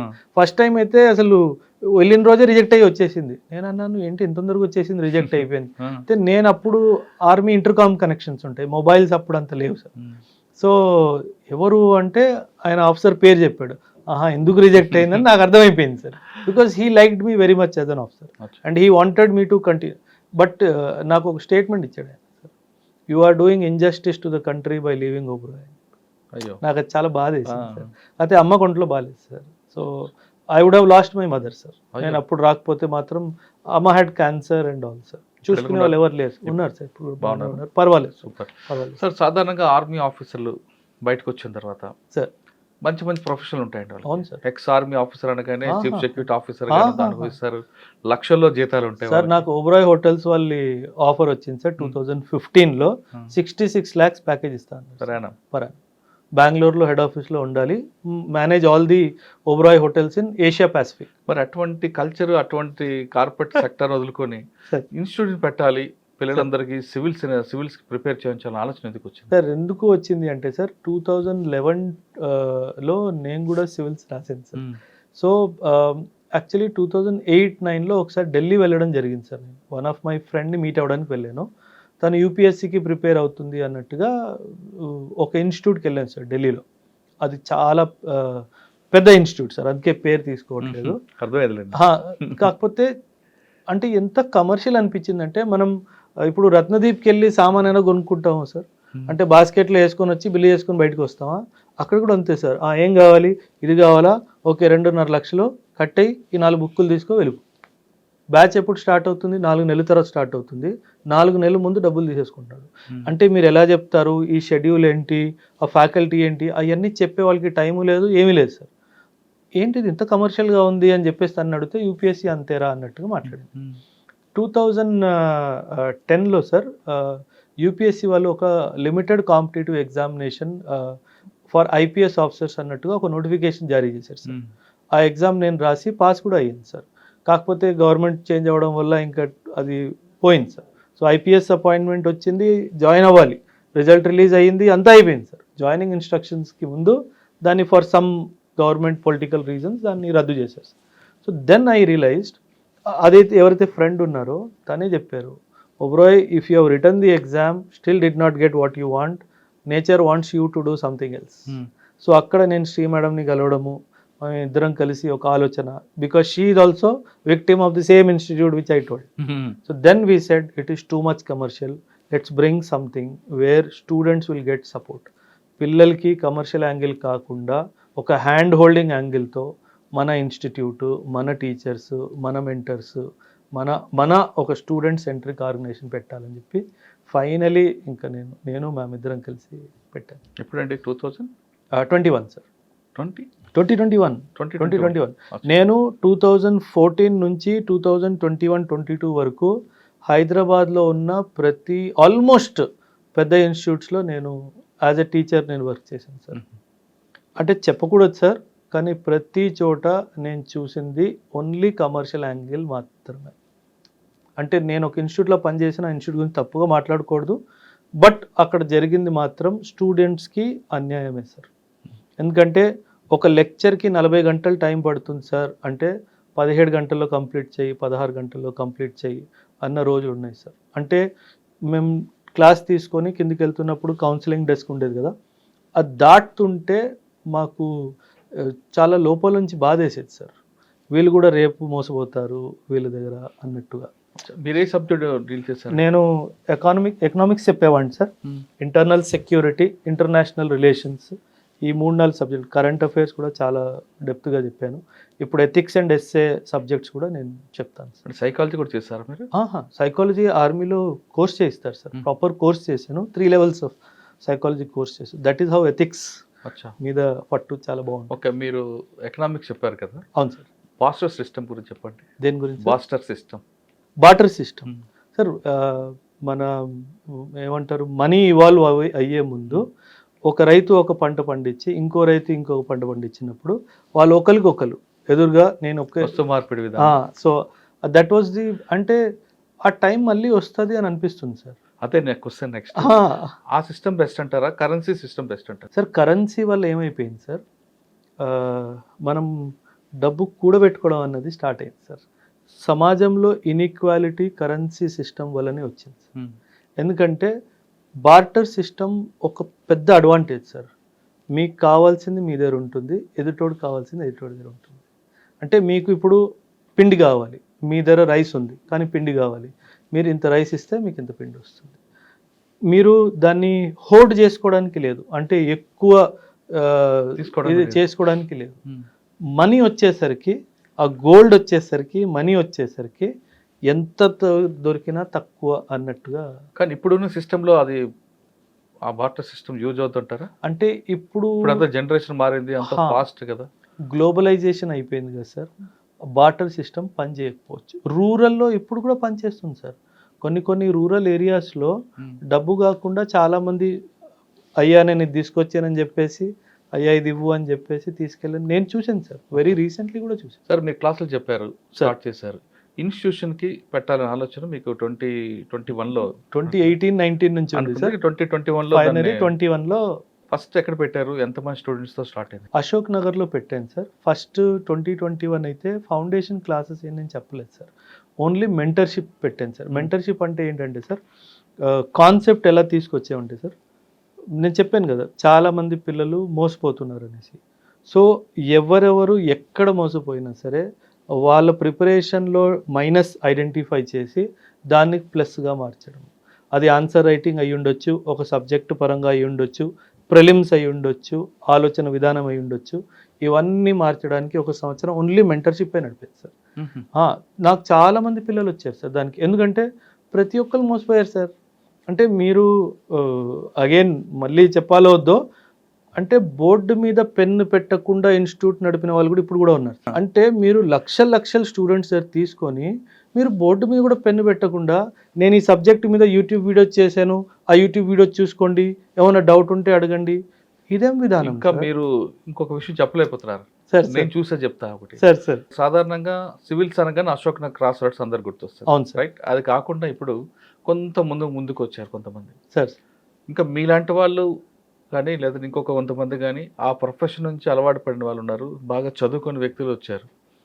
ఇప్పుడున్న కొన్ని ఇన్స్టిట్యూషన్లు అయితే వాళ్ళ బ్యాక్గ్రౌండే అసలు సంబంధం లేదు దానికి సార్. నేను వాళ్ళు చదివిన చదువు వేరు, వాళ్ళ గతంలో పనిచేసిన పని వాళ్ళ అదంతా వేరే, వాళ్ళు వచ్చి ఇన్స్టిట్యూషన్ పెడుతున్నారండి. సార్ మీకు మాట చెప్పనా, ఒక అబ్బాయి నా దగ్గర ఎకానమీ చెప్తాను అన్నట్టుగా వచ్చాడు సార్. నాకు ఒక రూల్ ఉంది సార్ ఇన్స్టిట్యూట్లో, డెమో నేను తీసుకుంటా, క్వశ్చన్ నేను అడుగుతా, నువ్వు చెమటలు పట్టకుండా సమాధానం ఇస్తే తీసుకుంటా. This is my policy sir. ఒక అబ్బాయి వచ్చాడు, ఒక సబ్జెక్ట్ మీద బ్యాలెన్స్ ఆఫ్ పేమెంట్ మీద తీసుకుంటా అన్నాడు. నేను కొన్ని క్వశ్చన్లు అడిగాను, దేనికి సమాధానం ఇవ్వలేకపోయాడు సార్. పర్లేదమ్మా, డోంట్ వరీ, కొంచెం చదువుకోనరా అని ఈ బుక్ నేను మీకు ఆ చాట్స్ కూడా చూపిస్తాను, ఆ బుక్లు కూడా పంపించా. ఈ బుక్స్ చదువు, ఒక 6 months తర్వాత మళ్ళీ చూద్దాంలే అన్నట్టుగా పంపించేసాను. 3 months తర్వాత నేను సడన్గా ఒకరోజు తను ఏదో స్టేటస్ పెట్టాడు. నేను స్టేటస్ చూసి ఏదో క్లాసెస్ అని పేరు పెట్టాడు. ఏంటిది అంటే, ఒక టీచర్గా నువ్వు పనికిరావు అని చెప్పిన వ్యక్తి ఈరోజు ఇన్స్టిట్యూట్ పెట్టి లక్షల్లో సంపాదిస్తున్నాడు. అంటే హౌ ఇస్ ఇట్ పాసిబుల్? అదే ఆ డేరింగ్ ఎక్కడి నుంచి వస్తుందండి వాళ్ళకి? అంటే సార్ ఇప్పుడు పిల్లల స్కూళ్ళు ఇంటర్మీడియట్ చదివిన వాళ్ళు స్కూల్ పెట్టారు, క్లాసులు తీసుకుంటారంటేనే మనం ఆలోచిస్తున్నాం. ఎగ్జాక్ట్. చిన్న పిల్లలు మోసం చేస్తున్నామని ఫీలింగ్ ఉంటుంది. అటువంటిది సివిల్స్ చదివే వాళ్ళకి, యూపీఎస్ వాళ్ళకి క్లాసులు చెప్తామని ఒక హోటల్లో పనిచేసే వ్యక్తి లేదంటే ఇంకెక్కడో పనిచేసిన వ్యక్తి ఇన్స్టిట్యూషన్ పెడతాడంటే అసలు ఎలా మనం? నేను మొన్న అంజలి గారితో ఒక వీడియో చేస్తున్నప్పుడు చెప్పాను, మేడం ఒక డిబేట్ పెట్టండి మేడం, ఇన్స్టిట్యూట్ నడుపుతున్నారు కదా, రమ్మని చెప్పండి మేడం, లైవ్కి వెళ్ళిపోదామని చెప్పా. కొన్ని క్వశ్చన్లు నేను అడుగుతాను, వాళ్ళని కూడా కొన్ని క్వశ్చన్లు అడగమని చెప్పండి. వాళ్ళ సబ్జెక్ట్ లేదు కదా. ఇప్పుడు ఒక మీరే ఉన్నారు, లేదా ఒక హోటల్లో తీసుకుందామండి. సార్. హోటల్లో ఒక మాస్టర్ వస్తాద్ అంటారు సార్. రైట్. అవును సార్. ఆ వస్తాద్ అన్నిట్లో ఆయన గ్రిప్ ఉంటేనే వస్తాద్ అవుతాడు. అంతేగాని నేను క్లీనింగ్ చేశాను వస్తాద్ అవుతాను, నాకు కింద వాళ్ళు పనిచేయాలంటే కాదు కదా, ఎవరు ఒప్పుకోరు. మరి ఒక హోటల్లోనే వస్తాదికి అంత ప్రిఫరెన్స్ ఉన్నప్పుడు ఒక దేశాన్ని నడిపే సర్వీస్ ఆఫీస్ వాళ్ళకి ట్రైనింగ్ ఇవ్వాలంటే ఆయనకి ఎంత స్టెప్ ముందు ఉండాలి సార్? ఇక్కడ అంటే మీరు చిన్న ఇన్సిడెంట్ సార్, మన ఇంటర్వ్యూ స్టార్ట్ అయ్యే ముందు నేను చెప్పాను కదా, టీఎస్పీఎస్సీ గ్రూప్ 1 రిజల్ట్స్ వచ్చాయి సార్. మెయిన్స్ ఎగ్జామ్ ఉంది అక్టోబర్లో, ఓకేనా. మెయిన్స్ టెస్ట్ సిరీస్ అని ఒక ప్రోడక్ట్ తీసుకొచ్చింది సార్ మార్కెట్. 25 నుంచి 30,000 దాకా ఫీజు పెట్టారు సార్. నేను ఇంత డబ్బులు ఎందుకు పిల్లల దగ్గర, 3 నెలల విషయమే కదా, 8,000 పెట్టి 9,000 పెట్టి లాంచ్ చేద్దామని చెప్పేసి నిన్న రాత్రి కింద గ్రౌండ్ ఫ్లోర్లో బోర్డు పెట్టాను సార్. రాత్రి 1 గంట ఒక కారులో వచ్చి బోర్డు తీసుకెళ్ళిపోయాడు సార్. ఎవడు కాంపిటీటర్ వీడు 8,000కి ఇచ్చేస్తే నేను 25,000 తీసుకుంటున్నాను కదా, నా దగ్గర ఎందుకు వస్తారని. You can give for 8,000 sir. కాకపోతే వీళ్ళు ఏంటంటే దీన్ని ఒక ఆపర్చునిటీ బోర్డు తీసుకెళ్ళిపోయాడు సార్. ఇందాక మీరు ఫోన్ చేసినప్పుడు నేను సైబర్ క్రైమ్ సెల్లో ఉన్నాను సార్. ఇప్పుడు ఎంత దిగజారిపోయారంటే సార్ ఇన్స్టిట్యూట్ వాళ్ళు, మీరు ఒక ఇన్ఫ్లుయెన్సర్ అనుకుందాం సార్, మీకు మంచిగా డిజిటల్ వరల్డ్లో మీకు ప్రెజెన్స్ ఉంది, మీకు డబ్బులు ఇచ్చేసి ఒరే ఇన్స్టిట్యూట్ గురించి నెగటివ్గా మాట్లాడరా, లాస్ట్లో రిఫరెన్స్ నేను అన్నీ తిరిగాను వీడి ధర బాగుంది అని చెప్పి నా మాట చెప్పొదిలే. ఇది జరుగుతుంది. నేను అదే కంప్లైంట్ ఇవ్వడానికి ఏసీబీ గారి దగ్గర వెళ్తే, సార్ మీరు చిన్న విషయం మాట్లాడుతున్నారు, జనాలు ఇంకేదేదో చేస్తున్నారు సార్, నేను పిలిచి చెప్తానులే అన్నట్టుగా. అంటే వాళ్ళకి ఇంకేం దొరకలేదు సార్ మన గురించి తప్పుగా మాట్లాడడానికి.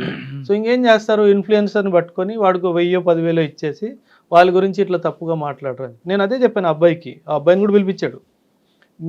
నువ్వు చెప్పిన ప్రతి దాంట్లో దాన్ని అగేన్స్ట్ చేసే ప్రూఫ్స్ ఈ బుక్లోనే చదువుకోరా అన్నాడు. ఆ అబ్బాయి బుక్ను ముట్టుకునే ధైర్యం కూడా చేయలేదు. అంటే ది ఐడియా ఈజ్ వాడికి తెలుసు మనసులో నేను చేసింది తప్పు, సార్ పిల్లలకి తోడు చేస్తున్నారు, సార్ని సపోర్ట్ చేద్దామని ఆలోచన లేదు వాడికి. ఒకడు డబ్బులు ఇచ్చాడు కాబట్టి సార్ గురించి తప్పుగా మాట్లాడాలి, ఇన్స్టిట్యూట్ గురించి తప్పు, ఇదే జరుగుతుంది సార్. అంతెందుకు సార్, మీరు ఒక ఫ్యామిలీ, మీరు మీ అబ్బాయినో అమ్మాయిని తీసుకొని ఇన్స్టిట్యూట్కి వచ్చారు. వీళ్ళు ఏం చేస్తారు తెలుసా, ఇన్స్టిట్యూట్ 2nd ఫ్లోర్లో ఉంది సార్, వీళ్ళు ఏం చేస్తారు, ఒక మనిషిని కింద గ్రౌండ్ ఫ్లోర్లో నిల్చోబెడతారు. వాడు ఏం చేస్తాడు, మీరు కింద దిగంగానే సార్ అంత చెప్పారు, ₹1,00,000 చెప్పారా, పదండి సార్ నేను 60,000 ఇప్పిస్తానని చెప్పేసి తీసుకెళ్ళిపోతాను. అంటే అక్కడ బ్రోకర్ ఉంటాడు. అంటే చాలా దిగజారిపోయారు సార్. అంటే ఏం చేస్తున్నారో ఇవన్నీ కెమెరాలో చెప్తే బాగోదు సార్. ఓకే సార్, ఇప్పుడు మీరు మీ ఇన్స్టిట్యూట్స్ పెట్టారు, ఫస్ట్ బ్యాచ్ స్టార్ట్ అయింది, ఇప్పుడు ఎన్నో బ్యాచ్ ఉందండి? ఇది ఇప్పుడు జూలై స్టార్ట్ అవుతే 10th బ్యాచ్ సార్. జూలై 29వ తారీఖుని ఒక బ్యాచ్ ఎంత స్ట్రెంగ్త్ వస్తుంది? 60 to 80. Okay, 60 to 80. ఇప్పుడున్న బ్యాచ్లో మీకు ది బెస్ట్ బ్యాచ్ ఎప్పుడండి, ఎప్పుడు వచ్చింది? ఈ సంవత్సరం ఏప్రిల్ బ్యాచ్ సార్, ఇంకా జరుగుతుంది. ఇన్ఫ్యాక్ట్ నిన్నే నేను మ్యామ్తో డిస్కస్ చేస్తున్నాను. పిల్లలు ఒక్కొక్కసారి అలా వస్తుంది సార్, అంటే ఫ్రెష్ పిల్లలు, వాళ్ళకి ఏ అవగాహన లేదు యూపీఎస్సీ సంబంధించి, 3 నెలలు అవుతుంది. అంటే ఎకానమిక్ క్లాసెస్ జరుగుతున్నాయి సార్. అంటే కర్వ్స్ మీద, లారెన్స్ కర్వ్ అంటే ఏంటి, గినీ కోఎఫిషియంట్ కర్వ్ అంటే ఏంటి, పిల్లలు ఎంత బ్రహ్మాండంగా రాశారు తెలుసా. And I'm like surprised. నాకు చిన్న డౌట్ వచ్చింది సార్, ఒక అమ్మాయిని కూడా పిలిపించి లారెన్స్ కర్వ్ గురించి చెప్పమ్మా అంటే ఎలా రాసిందో అలా చెప్పింది. నాకు డౌట్ ఏమొచ్చింది, ఫోన్లో ఇద్దాం అన్న డైమెన్షన్తో పిలిపించాను సార్. Excellent sir. ఇలాంటి పిల్లలు ఎప్పుడు ఎక్సలెంట్గా పర్ఫామ్ చేస్తారంటే, సార్ చూస్తున్నారు, రాకపోతే అటెండెన్స్ తీసుకోవడము, వాళ్ళకి మెసేజ్ పెట్టడము, టెస్ట్ రాయలేదు, ఎందుకు రాయలేదు, ఇప్పుడు ఎవరన్నా ఊరికి వెళ్ళాలి, అప్లికేషన్ పెట్టాలి, ఊరికి వెళ్తున్నాను 3 రోజుల్లో తిరిగి వస్తాను, ఇది ఎవరు చెయ్యట్లేదు సార్. అడ్మిషన్ తీసుకున్నాడా, సరే, వచ్చాడా లేదా సంబంధం లేదు సార్. అండ్ ఇంకో విషయం సార్, మీరు అడిగారు కాబట్టి చెప్తున్నాను, నా వీడియో అయినా సరే, ఏ వీడియో అయినా సరే, వీడియో చూసి మాత్రము ఏ ఇన్స్టిట్యూట్ జాయిన్ అవ్వద్దు సార్. ర్యాంకర్స్ని చూసి మాత్రం ఏ ఇన్స్టిట్యూట్ జాయిన్ అవ్వద్దు సార్. అక్కడికి వెళ్ళాక అక్కడ టెస్ట్లు ఏం జరుగుతున్నాయి, షెడ్యూల్స్ ఎలా జరుగుతున్నాయి, స్టూడెంట్స్తో ఫ్యాకల్టీ స్టూడెంట్స్తో మాట్లాడుతున్నారా లేదా, ఆ జరిగిన టెస్ట్ కరెక్షన్ జరుగుతుందా లేదా, కరెక్షన్ బట్టి ఫీడ్బ్యాక్ ఉందా లేదా, ఇంప్రూవ్మెంట్ ఉందా లేదా, అక్కడ పిల్లలతో మాట్లాడిన తర్వాతే డబ్బులు కట్టండి. ఇది నేను మీ ఛానల్ ద్వారా కూడా పేరెంట్స్ అందరికీ చెప్పాలనుకుంటున్నాను. ఎందుకంటే ఏం జరుగుతుందంటే, ఎవరో ఒక వీడియో రిలీజ్ చేశారు, ఆ వీడియోలో బాగా మాట్లాడారు, ఏదో సింపతిగా ఏం చేసుకున్నారు, వెళ్ళి సార్ పొలాలు అమ్ముకొని, భూములు అమ్ముకొని, వడ్డీకి డబ్బులు తీసుకొచ్చి అడ్మిషన్ చేసేసారు. నేను ఆన్ అండ్ యావరేజ్ చెప్తున్నాను సార్, 2-3 రోజు నా ఇన్స్టిట్యూట్కి వస్తారు సార్. కన్నీళ్ళే సార్, అమ్మాయిలు కానీ అబ్బాయిలు కానీ పేరెంట్స్ కానీ కన్నీళ్ళే సార్. డబ్బుల కోసం ఎందుకు ఇట్లా చేయాలి సార్, పిల్లల జీవితం నాశనం అయిపోయింది సార్. ఇప్పుడు సివిల్స్ అనగానే లాంగ్ టర్మ్ కోర్స్ అండి, ఇది మీ దగ్గర వచ్చిన వాళ్ళకి ప్లాన్ బి ఉండి రమ్మంటారా? లేదు, క్రియేట్ చేస్తాను సార్. ఎందుకంటే వాళ్ళలో స్ట్రెంగ్త్ ఐడెంటిఫై చేయాలి సార్ ఫస్ట్. ఒకవేళ పిల్లలు మ్యాథ్స్లో స్ట్రాంగ్ ఉన్నారనుకోండి, నేను వాళ్ళకి బ్యాంకింగ్ సెక్టర్స్ కానీ మన పబ్లిక్ సెక్టర్ అండర్టేకింగ్స్ కానీ ఇవన్నీ కూడా జరుగుతాయి సార్. ఎందుకంటే వాళ్ళకి ప్లాన్ బి చూపించే బాధ్యత కూడా నాదే సార్. రైట్. ఎందుకంటే యూపీఎస్సి ప్రతి ఒక్క స్టూడెంట్ పాస్ అవ్వలేడు సార్. నువ్వు ప్లాన్ బిగా గ్రూప్స్ పెట్టుకోవాలా, ప్లాన్ బిగా బ్యాంక్ ఎగ్జామ్ పెట్టుకోవాలా, ప్లాన్ బిగా ఇంకేమైనా గవర్నమెంట్ సెక్టర్లో పెట్టుకోవాలా, ఇవన్నీ నేను చెప్తాను. ఎందుకంటే అండ్ మీరు చెప్తే నమ్మరు సార్, ప్లాన్ బిలో స్టూడెంట్స్ కూడా చాలా సక్సెస్ఫుల్ అయ్యారు. అవును. నా అబ్బాయి చదువు మీద ఎందుకు అంత ఇంట్రెస్ట్ రాలేదు వాడికి, కానీ బిజినెస్ మైండ్ ఉంది సార్. ఒకటి పెట్టుకోరా అని చెప్పాను, 20 లక్షల్లో సంపాదిస్తున్నాడు సార్. సూపర్. సో ఆ బాధ్యత కూడా ఉంది కదా కానీ చాలా మంది మీరు వేరియేషన్ చూస్తారో చూడరు సార్. స్టూడెంట్కి సివిల్స్ మీద ఉండదు, కానీ పేరెంట్స్కి మాత్రం వాడిని ఏదో కలెక్టర్ చేయాలి, ఎస్పీ చేయాలని తీసుకొచ్చి మీ దగ్గర పెడతారు. పెట్టి సార్ వీడిని ఏదేం చేయండి, వీడు కలెక్టర్ అవ్వాలి, ఎస్పీ అవ్వాలి, ఎంత డబ్బులను మీకు ఖర్చు పెడతా ఉంటారు. అటువంటి తల్లిదండ్రులు వస్తుంటారు మీ దగ్గరికి? వస్తారు సార్, కారణం కాదు. కాకపోతే నేను నా ఇన్స్టిట్యూట్కి వచ్చిన ప్రతి వచ్చిన మీరు తీసుకుంటారా? అదే నేను చెప్పబోతున్నాను సార్. అశోక్ నగర్లో ఒక మంచి చాలా పెద్ద థియేటర్ సార్, చాలా పాత సినిమా, మీరు కూడా చాలా సినిమాలు చూసే ఉంటారు అక్కడ. ఆ సినిమా థియేటర్కి అధిపతి ఒక పర్సన్ ఫ్యామిలీతో వచ్చాడు, హస్బెండ్ అండ్ వైఫ్, 2 పిల్లలు. నేను కౌన్సిలింగ్ చేస్తున్నాను సార్, పిల్లలు అటు ఇటు చూస్తున్నారు, ఇంట్రెస్ట్ లేదు. ఐఫోన్లు ఉన్నాయి, ఐవాచ్లు ఉన్నాయి, ఇంకెందుకు చదువుతారు సార్ వాళ్ళు? సో పిల్లల్ని ఒకసారి బయటికి వెళ్ళమని చెప్పేసి పేరెంట్స్ ఇద్దరికి చెప్పాను, వాళ్ళకి ఇంట్రెస్ట్ లేదమ్మా, ఫోర్స్ చేయకండి. ఒక్కసారి అప్పుడు మేడం ఏమన్నారంటే, సార్ మా హస్బెండ్ ఒక్క నిమిషం బయట పంపిస్తారా అన్నట్టుగా నాతో రిక్వెస్ట్ చేస్తే, ఆయన్ని కూడా రిక్వెస్ట్ చేస్తాను. తను ఏమన్నారు తెలుసా సార్, డబ్బులు ఉన్నాయి సార్, డబ్బులు లేవని కాదు, హస్బెండ్ కూడా పెద్దగా ఏం చదువుకోలేదు, కానీ నేను వచ్చిన కుటుంబం చాలా చదువుకున్నవాళ్ళు సార్, నా పిల్లలు చదువుకొని ఏమన్నా హోదాలో ఉండాలి అని నా ఆశ సార్, దానికే తీసుకొచ్చాను అన్నట్టు చెప్పారు. తను బలవంతం చేస్తే వాళ్ళ అబ్బాయిని ఒక 10 రోజులు పంపించండి అమ్మా, 10 రోజులు కంటిన్యూ అయితే దాని తర్వాత పేమెంట్ చూసుకుందాం అన్నట్టుగా అన్నాను సార్. 2 రోజులు వచ్చాడు సార్, 3వ రోజు రాలేదు. సో నేను తలుచుకుంటే వాళ్ళిద్దరు డబ్బులు తీసుకొని వస్తారండి, నాకు సంబంధం లేదని అనవచ్చు సార్. కాకపోతే చాలా సార్లు నేను రిజెక్ట్ చేసింది సార్. మీ దగ్గరకు వచ్చిన స్టూడెంట్స్లో ప్రిలిమ్స్ పాస్ అయ్యారు అనుకోండి, వాళ్ళకి మెయిన్స్ సంబంధించినంత టఫ్ ఇచ్చుకుంటూ వాళ్ళకి బాగా మోటివేషన్ చేస్తారు. మెయిన్స్ కూడా అయ్యారు అనుకోండి, ఇంటర్వ్యూ మాక్ ఇంటర్వ్యూలు పెడుతూ వాళ్ళకి లాస్ట్ వరకు మీరు సపోర్ట్ చేస్తారు. ప్రిలిమ్స్లోనే పోయిన వాళ్ళకి ఏం చెప్తారు? Mentorship program sir. అక్కడే నేను సార్ నేను మీరు చెప్తే నమ్మరు సార్, పాస్ అయిన పిల్లల్ని నేను పట్టించుకోను సార్, నేను ఫెయిల్ అయిన పిల్లల్ని పట్టించుకుంటాను. నా గ్యాంగే వాళ్ళు సార్. ఎందుకంటే పాస్ అయిన వాడు పాస్ అయిపోతాడు సార్, ఫెయిల్ అయిన వాడిని పాస్ చేయించాలి సార్, అక్కడే కదా కిక్ వచ్చేది.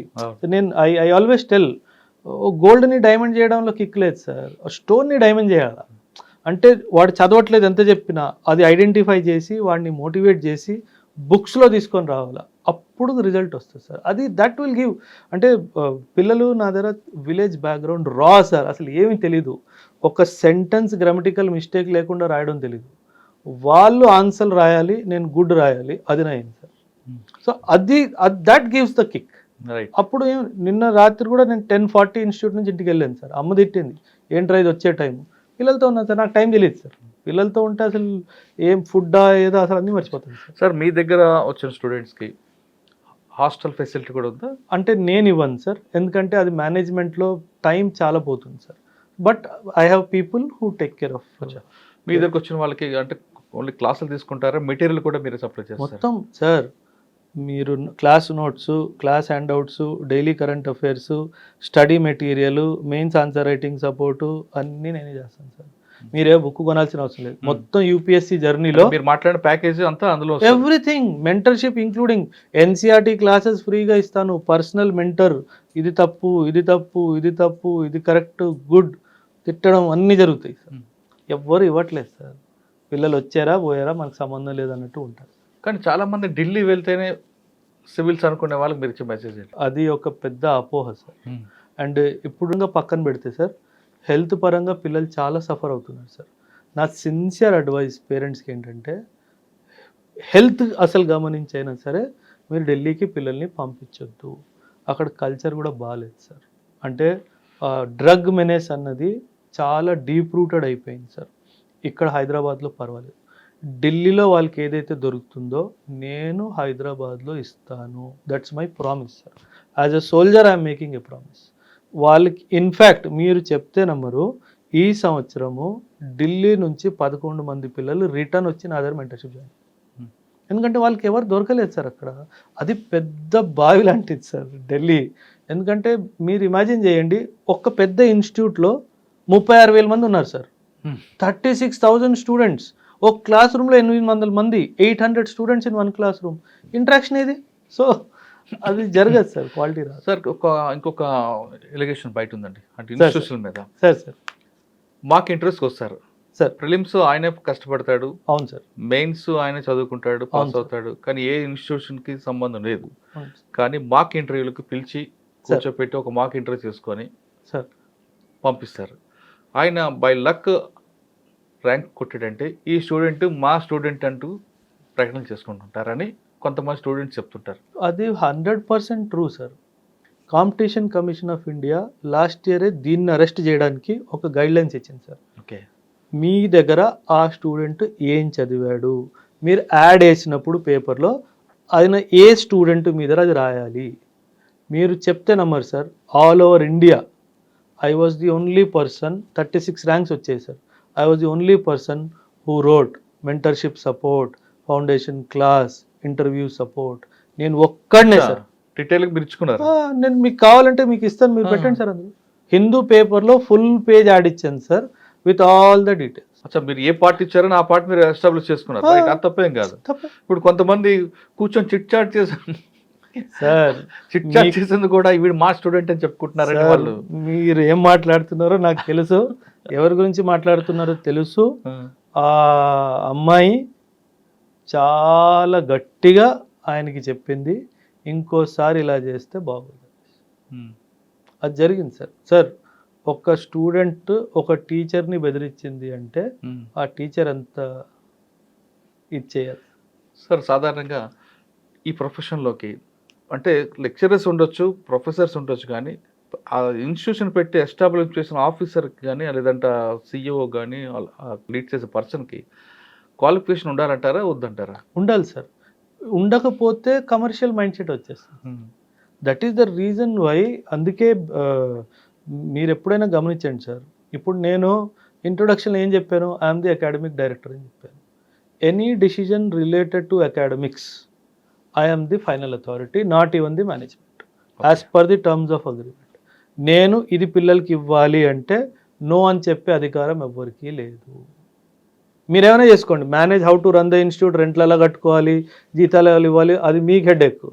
నాది స్టూడెంట్కి ఇది ఇవ్వాలి, ఇది నా ఫైనల్ డిసిషన్. సో అందుకే ఏకమైస్ అకాడమీలో సార్ ఎనీ డిసిజన్ సంబంధించి మీటింగ్ ఉంటే student is in the centre of the decision making.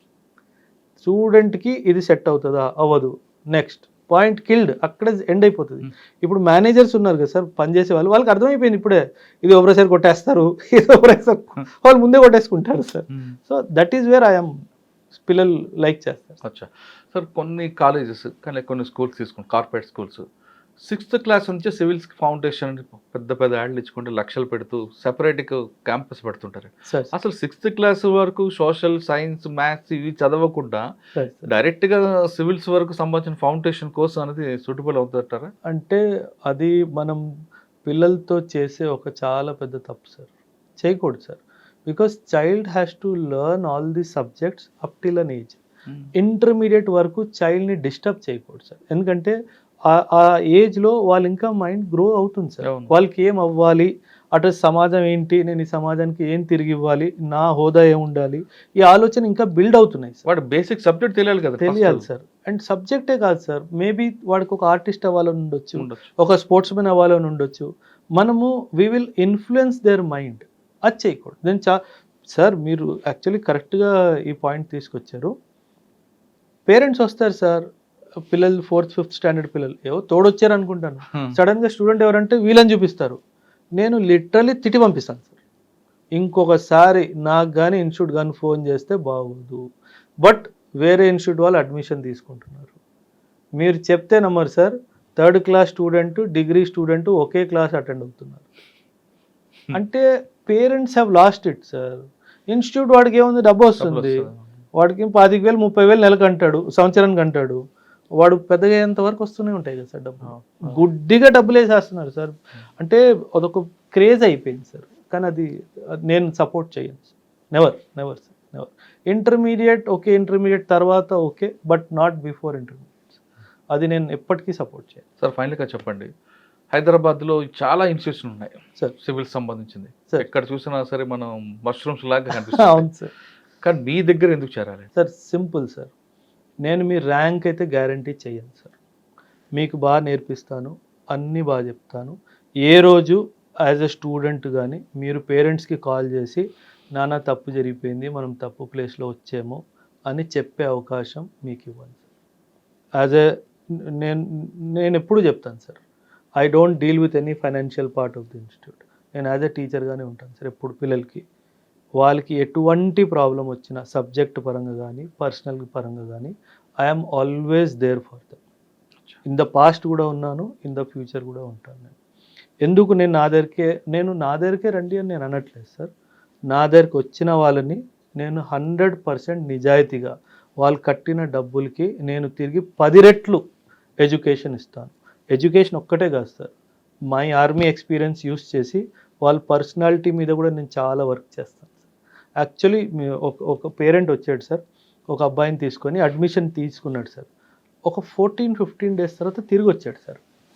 ఏదో ఇష్యూ ఉందేమో అనుకొని రండి సార్ అని కూర్చోమంటే, సార్ ఆ అబ్బాయి జాయిన్ అవుతాడంటే ఏదో వచ్చాను సార్, ఏదో వీడు సరదా కదా అని చెప్పేసి అన్నాను. అబ్బాయి మారిపోయాడు సార్ 2 వీక్స్లో అన్నాడు. ఏం మారిపోయాడు సార్ అంటే, ఎప్పుడు టీవీ చూసుకుంటూ కూర్చోవడము, క్యాజువల్గా ఫోన్లో టాక్స్ చేయడము. ఇప్పుడు మేము టీవీ చూస్తుంటే టీవీ కట్టేస్తున్నాడు సార్. నేను చదువుకుంటాను మీకు కనిపించట్లేదు అనేసి. అంటే ఆ మైండ్తో ప్లే చేయాలి సార్. పిల్లలకి చదువు ఎందుకు ఇంపార్టెంట్, ఆ డైమెన్షన్ నేర్పిస్తే కానీ పిల్లలు అర్థం చేసుకోరు. అందుకే స్టార్టింగ్లో ఒక 10 to 15 days I only try to build their personality sir. అది నా యూఎస్పీ సార్. జనాలు ఏం చేస్తారు, ఫస్ట్ డే నుంచి క్లాసులు అన్నట్టుగా, అది నేను చెయ్యను సార్. అసలు యూపీఎస్సీ ఎందుకు, మీరు ఎందుకు అవ్వాలనుకుంటున్నారు, ఇవన్నీ వాళ్ళకి అవగాహన ఇస్తేనే కదా సార్ వాళ్ళు ఎందుకు వచ్చారు అన్న విషయం తెలుస్తుంది. సో ఇక్కడ నేను చాలా నా student sir maybe UPSC pass అవ్వకపోవచ్చు, కానీ ఆ సంవత్సరం నా స్టూడెంట్ ప్రిలిమ్సే ఫెయిల్ అయ్యాడు అనుకోండి, ఆ సంవత్సరం టాపర్ ఉన్నారనుకోండి, ఎదురు కూర్చోబెట్టండి, డిబేట్లో నా స్టూడెంట్ ఓడిచ్చేస్తాడు సార్. ఎందుకంటే ఆ లెవెల్ ఆఫ్ నాలెడ్జ్ నేను ఆ స్టూడెంట్కి మాత్రం పక్కాగా ఇస్తాను. యూపీఎస్సీలో పాస్ అవ్వడము చాలా ఫ్యాక్టర్స్ ఉన్నాయి సార్. అదృష్టం ఒక ఫ్యాక్టర్ ఉంది, టైమింగ్ ఆఫ్ ప్రిపరేషన్ ఒక ఫ్యాక్టర్ ఉంది, చాలా ఉన్నాయి సార్. కాకపోతే పాస్ ఫెయిల్ అనేది కాదు sir important. You come, you learn. Success is a by product. నేను ఎప్పుడు చెప్తాను నా స్టూడెంట్స్కి, సక్సెస్ వెనక పరిగెడితే అది రాదు. మీ ఇన్నర్ కాంపిటెన్స్ని మనం ఇంప్రూవ్ చేయాలి. సద్గురు గారు చెప్తారు, why few people are successful, why others are not, because they did not work on their inner competency. ఆ ఇన్నర్ కాంపిటెన్సీ మీద నేను పనిచేస్తాను సార్. మీరే స్టూడెంట్ అనుకోండి, మీరు వర్డ్ ఆఫ్ ఎక్స్ప్రెషన్లో వీక్గా ఉన్నారు, దాని మీద పనిచేస్తాను. So that is wear the difference comes. A student మీరు కెమెరా తీసుకొని ఇన్స్టిట్యూట్కి రండి సార్, లైవ్ వెళ్ళిపోదాం, ఒక్క స్టూడెంట్ కూడా నెగటివ్గా మాట్లాడు. That's my guarantee. సో ఎందుకంటే I'm giving the best supports, that's the idea. Sir మీ దగ్గరకు వచ్చేవాళ్ళు సివిల్ సాధించాలి, ఆ గోల్ రీచ్ అవ్వాలి అని వచ్చేవాళ్ళు రకరకాల ఇష్యూస్ చెప్తుంటారు. డిస్ట్రాక్షన్స్, ఇది వద్దు, ఇది కావాలి, అది కావాలి, ఇది కావాలి, ఈ ఆప్షన్ కావాలి, ఆ ఆప్షన్ వద్దు, ఇటువంటి ఆలోచన వచ్చిన వాళ్ళకి మీరు చెప్పేది ఏంటంటే సార్, ఆప్షనల్ ఒక క్వశ్చన్ మీరు రేస్ చేశారు.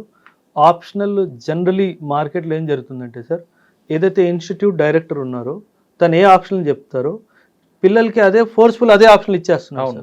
ఇంట్రెస్ట్ లేకపోయినా సరే ఫోర్స్ఫుల్లీ. అంటే ఈ సంవత్సరం లాస్ట్ ఇయర్ ఏ ర్యాంకులు ఎక్కువ ఆప్షన్ వచ్చిందో, పబ్లిక్ అడ్మినిస్ట్రేషన్, హిస్టరీయా, ఏది వస్తే అదే దాన్నే చేయట్లేదు. వాళ్ళు ఏం చేస్తారంటే తను చెప్పే ఆప్షనలే పిల్లలు తీసుకోవాలి. ఇప్పుడు ఫలానా ఇన్స్టిట్యూట్ ఏ ఉందనుకోండి సార్, ఆ institute head is taking anthropology optional. 90% of the students will force to take anthropology. That is ఆ రోజు రాదు, ఆ ఇయర్ రాకపోవచ్చు. అలాగని కాదు సార్, స్టూడెంట్గా సబ్జెక్ట్ అవగాహన లేకపోతే ఎలాగా, ఇంట్రెస్ట్ లేకపోతే ఎలాగా. సో అక్కడ తప్పు జరుగుతుంది సార్ పిల్లలతోటి. సో ఎప్పుడైనా సరే నా అభిప్రాయం ఏంటంటే సార్, ఒక ఇన్స్టిట్యూషన్ హెడ్ ఆప్షనల్ సబ్జెక్ట్ చెప్పొద్దు సార్. ఆప్షనల్ సబ్జెక్ట్ తను చెప్పాడు అంటే 99% స్టూడెంట్స్ని తన వైపే లాక్కుంటాడు. అందుకే నేను ఇప్పుడు పొలిటికల్ సైన్స్ ఇంటర్నేషనల్ రిలేషన్స్ నా ఆప్షనల్ సార్, ఆంథ్రోపాలజీ నేను చదువుకున్న ఆప్షనల్ సార్. నేను చెప్పలేక కాదు, మేడం కూడా చెప్తారు సార్ మీరు ఆప్షనల్ చెప్పొచ్చు కదా, కొన్ని డబ్బులు మిగులుతాయి అనేసి.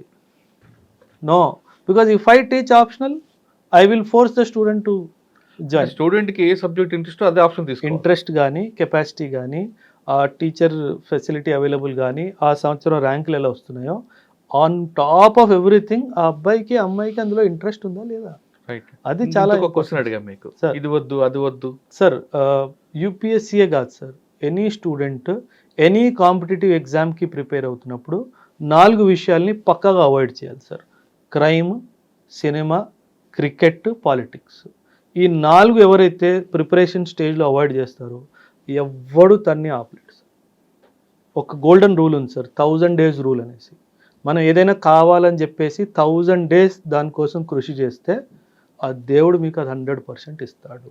ఈ 4 ఏవి అంటే క్రైమ్, సినిమా, క్రికెట్, పాలిటిక్స్. మరి పాలిటిక్స్ అనేది మనకి జనరల్ నాలెడ్జ్ కదా. లేదు, పాలిటిక్స్ వేరు, పాలిటీ వేరు. పాలిటీ వేరు. పాలిటిక్స్ అది 2 పార్టీల మధ్యలో జరుగుతున్నది, దాంతో యూపీఎస్సీకి సంబంధమే లేదు సార్. కానీ పాలిటీ అన్నది సబ్జెక్ట్, రాజ్యాంగం సంబంధించిన టాపిక్స్, అది పాలిటిక్స్. అది 100% కావాలి. పాలిటిక్స్ దూరంగా ఉండాలి. ఎందుకంటే సార్ తెలియకుండా ఇవి 4 టైం తినేస్తాయి sir. That is the. Telugu medium చదువుకుని వస్తారు, కొంతమంది ఇంగ్లీష్ మీడియం చదువుతారు, కొంతమంది ఫ్యామిలీ బ్యాక్గ్రౌండ్ మంచి రిచ్ పీపుల్, కొంతమంది మిడిల్ క్లాస్ వస్తారు. అంటే ఏ టైప్ ఆఫ్ స్టూడెంట్ సక్సెస్ అవుతుంటారండి? అంటే ఎవరైనా గోల్ రీచ్ అవ్వాలి, సక్సెస్ అవ్వాలి అనుకున్న వాళ్ళకి మీరు ఇచ్చే టిప్స్ ఏంటి సార్? ఫస్ట్ క్వశ్చన్, ఏ స్టూడెంట్ సక్సెస్ అవుతారు? ఒకటి పేదవాడు సార్, ఒకటి గవర్నమెంట్ స్కూల్లో చదువుకున్నవాడు సార్. రేషియో ఈ కేటగిరీ స్టూడెంట్ది ఎక్కువ సార్ యూపీఎస్సీ సక్సెస్లో. ఎందుకంటే కాన్వెంట్, పబ్లిక్ స్కూల్స్లో చదువుకున్న పిల్లలు, they are pampered students, they are not parented students. Pamper అయి వస్తారు, యూపీఎస్సీలో ఆ స్ట్రెస్ తట్టుకోలేరు సార్.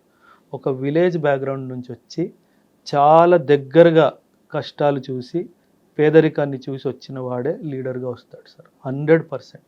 సో నేను ఎప్పుడు చెప్తాను, తెలుగు మీడియం స్టూడెంట్స్ అయినా సరే, ఇంగ్లీష్ మీడియం అయినా సరే, విలేజ్ బ్యాక్గ్రౌండ్ నుంచి వచ్చిన వాళ్ళు 30% your chances of making it in UPSC is higher than a city person. So do not give up in the middle అని చెప్పేసి చాలా క్లియర్గా చెప్తాను. అంటే వాళ్ళ కష్టం తెలుస్తుంది కాబట్టి చాలా దగ్గరగా చూస్తారు సార్. అండ్ ఇప్పుడు హైదరాబాదే అనుకోండి సార్, మీరు బిల్డింగ్ కింద దిగి ఎవరైనా ఆపి హైదరాబాద్ డిస్ట్రిక్ట్ కలెక్టర్ ఎవరన్నా అడగండి, ఎవరు తెలుస్తుంది? ఎవ్వరికీ తెలియదు.